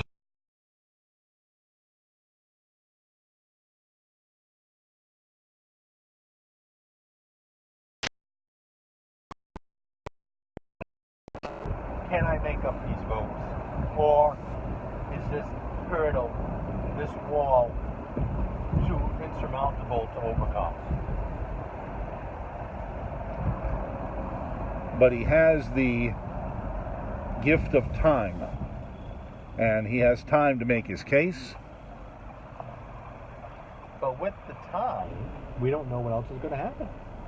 This was a bad week for Janesville Correa. Well, you could make that argument, but tonight, at least, you survived to fight another battle. You do survive to fight another battle. So what we're going to do is here, we're on the corner of Brighton Ave, Eastern Ave, and Martine Street. Alan, I think what I'm going to do is I'm going to let you off right in front. Okay. Because we're getting word that the mayor is delivering his remarks right now. I don't want the viewers to miss it. I'm going to give you front door service here on Flanagan Limousine. All right, very good. Are the people enjoying the coverage, Alan? Well, we have well over 1,000 that have hung with us for a good portion of the evening, and again, we appreciate that, and thank you. we thank you. And if you like my driving, give me a thumbs up. And if you like Alan's commentary, give a thumbs up. And if you can, pretty please, with sugar and a cherry on top, share this video right now, right there in the bottom right-hand corner. Click the share button, and let's invite even more people, because we're going to be going into Janesville Career's campaign headquarters right now here at LePage's. I'm going to be dropping Alan Zarek right off in the front of the door. Alan, if I don't make my way in, come back out and get me, because it looks like there's a lot of people here right now. And I'm going to put the hazard lights on. All right. Alan Zarek's going to make his way in. And Alan, if I don't see you on the inside, I'll see you on the outside. All right, go ahead and disconnect the power cord here. Okay. So we've got that. You're good to go. All right, thank you. So we're going to make our way inside. We'll see about outside as well, if the mayor would like to come outside. We did that back in March, if you remember. So here we are at LePage's.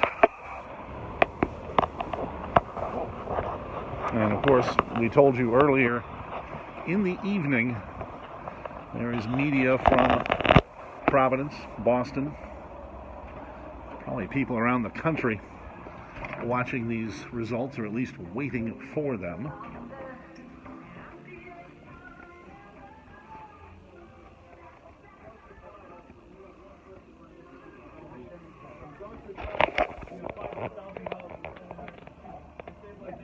And $1 million in so nice deficit, putting the city in the hole. It's darker times when the city of Fall River could not move ahead, and we certainly have moved ahead. We've moved ahead on the police department, the fire department, the equipment. This is our public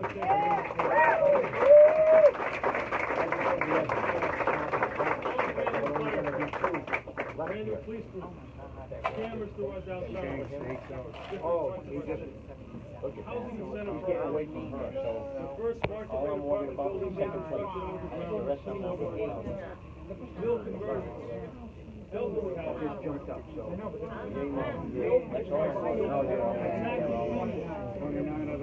the big pharmaceutical companies that have brought millions of people to death due to the opioid crisis.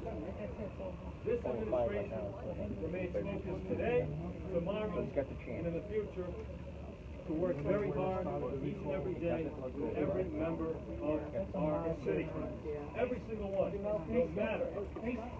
Yes,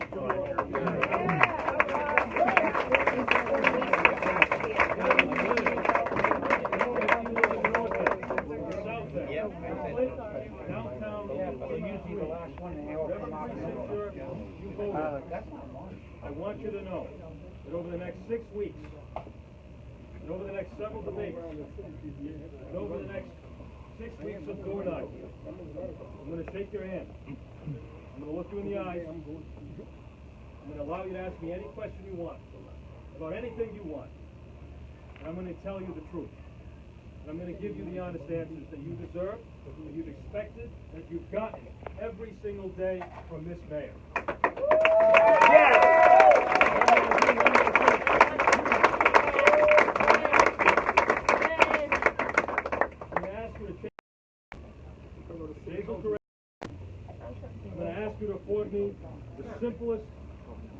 simplest thing I can ask. Afford me the benefit of the doubt. Because we know why the numbers were the way they were tonight. We know it's not because we haven't done a good job. We know it's not because the city hasn't moved forward. We know it's because there has been attack after attack after attack on the national level, to the local level, to the state level. You see it across the country. It's happening to good elected officials. It's divide, it's anger, it's conviction, it's vendetta. I put all that aside because I work for the people of Fall River each and every single day, and I'm going to keep doing that.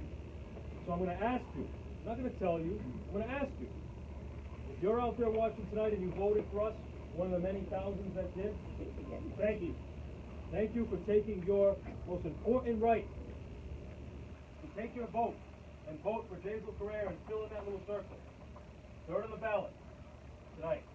Thank you. Thank you for voting.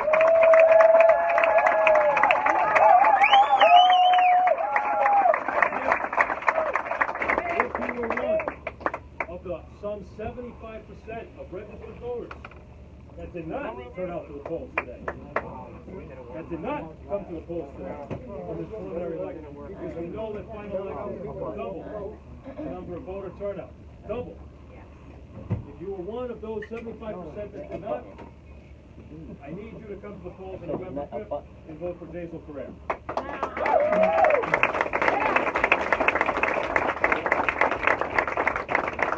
And lastly, and it's the most personal thing to me, and lastly, the people that voted for another candidate who changed their vote from March, who changed their vote from the 2017 election, or who changed their vote from the 2016 election, from Jaisal Correa to someone else.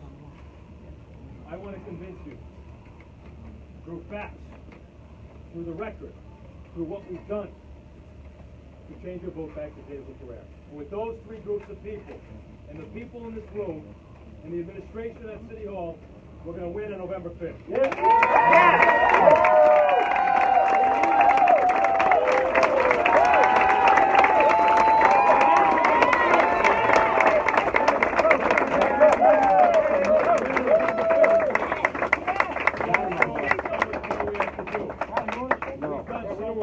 For those that are challenged with opiates.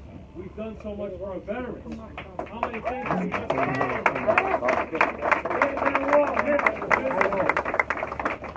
for the average homeowner, for the investor, for the renter? We have changed people's lives for better in Fall River, and we want to keep doing it. There's a few other people that I have to thank. Before I go into that, as many of you know, we go to church every Sunday, God is a very most and I believe that every decision is made for a reason, every choice is made, that there is a greater challenge. You remember the stories of the Bible, David versus Goliath.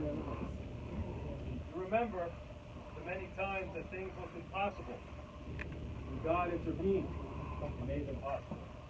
Without God, nothing is possible.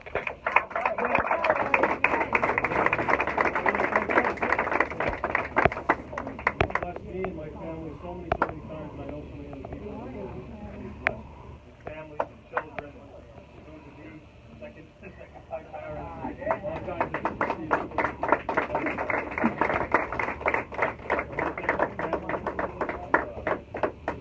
supportive. As you all know, we're going through a very challenging time as a family. The most challenging time that any person ever can probably experience, aside from a death or a disease. This is probably the most challenging thing that anyone can go through. However, there's not been a single day I haven't showed up on the job and I haven't been overworked. Even after different things have happened, we went on to eliminate the purple bags. We went on to present another excellent budget. We went on to add more police officers and firefighters. So we are 1,000% focused, laser focused, on moving this city forward, even as soon as tomorrow.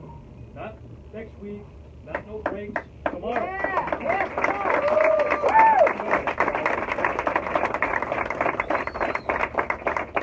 I want to thank Jenny, my girlfriend, her family who's here tonight.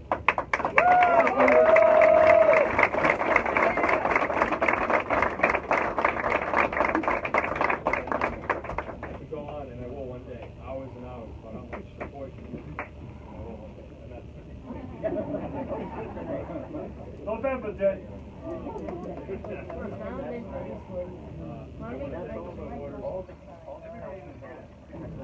guys know me, you come to know me. You know the stuff that we're up against, a bunch of nonsense, fluff, made up stuff, but we're not going to go on that tonight. We're going to come up with a strategy for what that's what we do. They don't focus on losing, they don't look backwards, they look forward. So we're going to take tomorrow, we're going to be back to the office, we're going to talk to the team, we're going to make sure we're out there every day, we're going to get ahead of the job,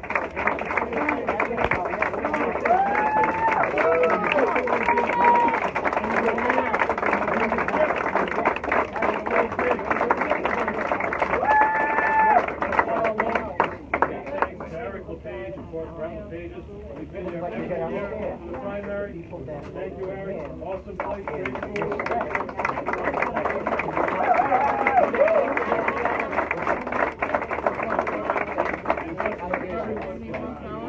Then Andre and Monica Souza.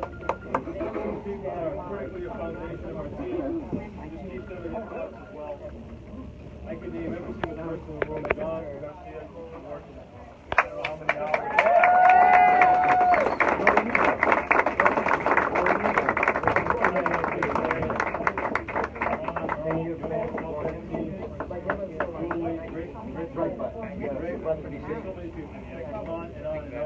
Kathy, I see them in the morning, all the practice, Yvonne, I see Lori, I mean, just people, the message, the text. I know what I can't see. Thank you. I was young one time. Let's get on to the next. Let's win big, let's make it happen.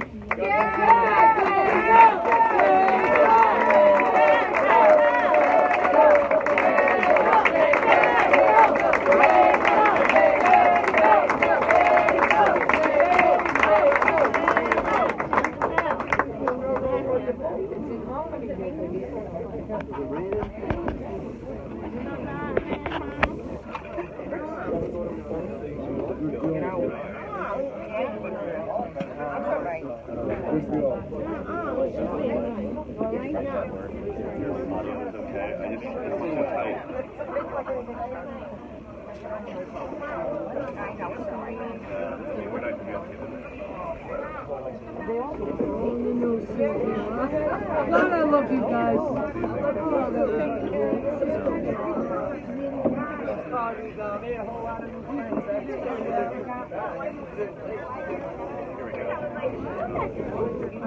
You guys giving up? Yeah. I don't think we're going to be able to make it.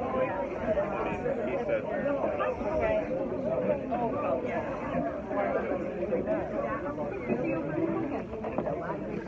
As you can see,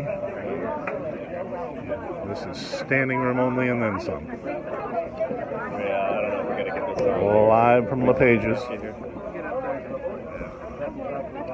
Hey, Mike. Mike, can you... Mike, Harry, kneel down. Semi-finals, semi-finals. Patriots will go 14 games, rest of one. Lost a couple of Super Bowls. Still, the team has won the most. So we're going to win. We're going to win big on November 5th. How do you do that? I don't know. It's so confident. I don't want to give my strategies away, but it's a couple of things. One, it's only been 11 games. So I think there's some things that we can do. I think there's some things we can do.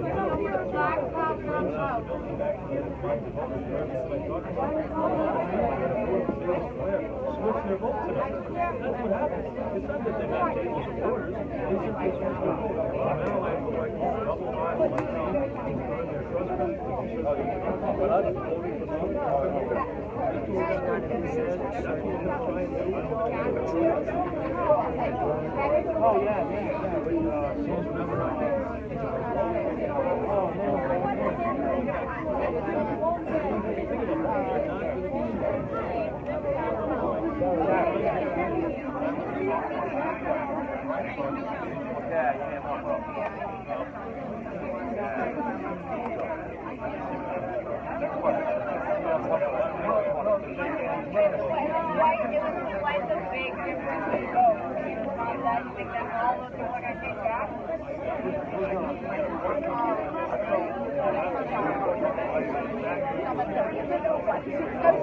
Yeah. Everybody has somebody. There was no city council there. There was no school committee. I'm not going to sit here and tell you we're out of this thing. We're not. We're not out of this thing. There's a lot of things that can happen. Mano and mano, one-on-one. That's what I'm talking about.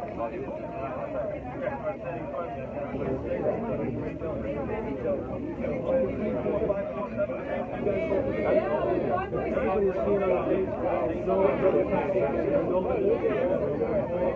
This is like what I had. The debate that I had, that night, the day before,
That's about fire marshal time right here.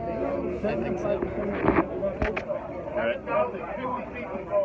11,052, right? That's not a huge number. That's less than the recall. Say less than the recall. We don't want people to bring the troops on. And we have been summoned outside. Will wants me. All right, so what we're going to do is try not to get hit by a camera. That is what we call in the business a scrum. So, we're going to go out and find Will Flanagan. Okay, thank you. Okay, we'll maneuver this way and not step on our charger. Never a good idea. That is what we call in the business a scrum. We did the best we could to bring you that address in what is a very, very packed house. Take one quick picture. And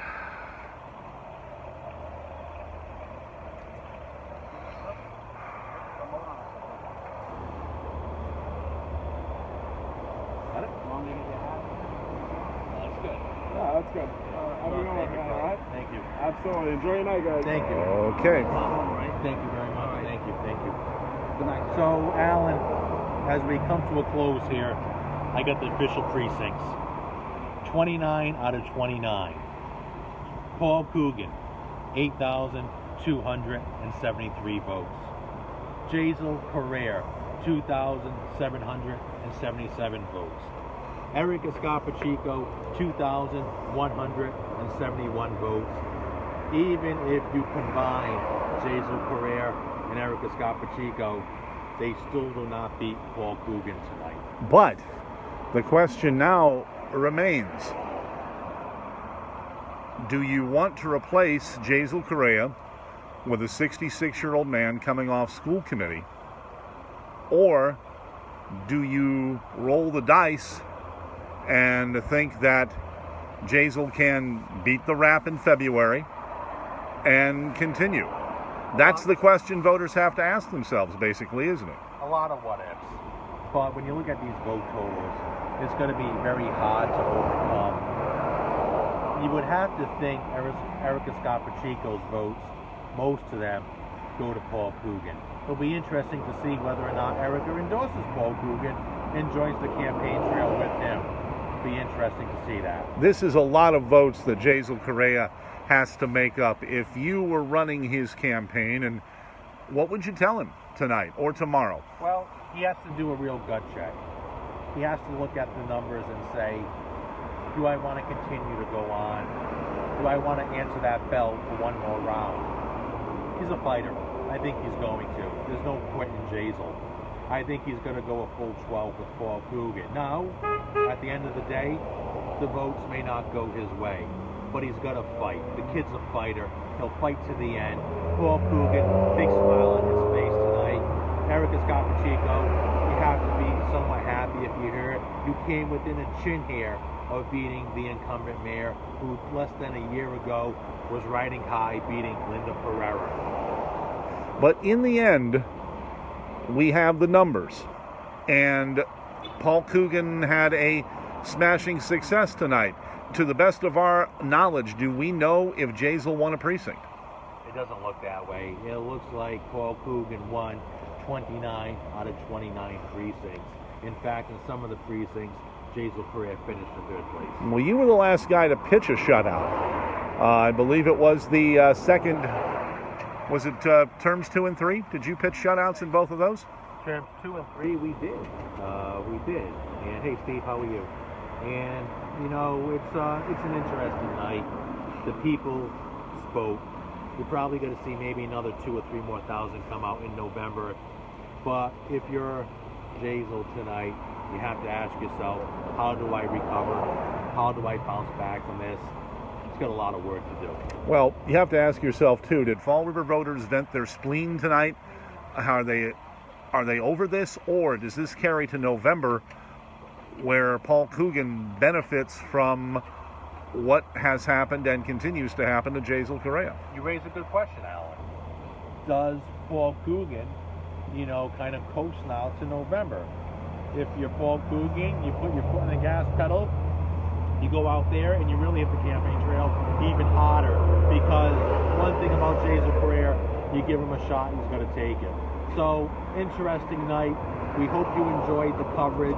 Alan and I did our best to bring you everything we could, wall to wall. We took you on a drive of the city.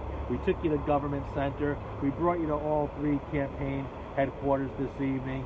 We encourage you tomorrow to tune back into 1480 AM or WSAR.com as Alan and Happy Head will kick off the morning with you, with Evan Manchester, and then at 4 o'clock, tune back into the Will Flanagan Show. Will Flanagan, Alan Zerrig, signing off.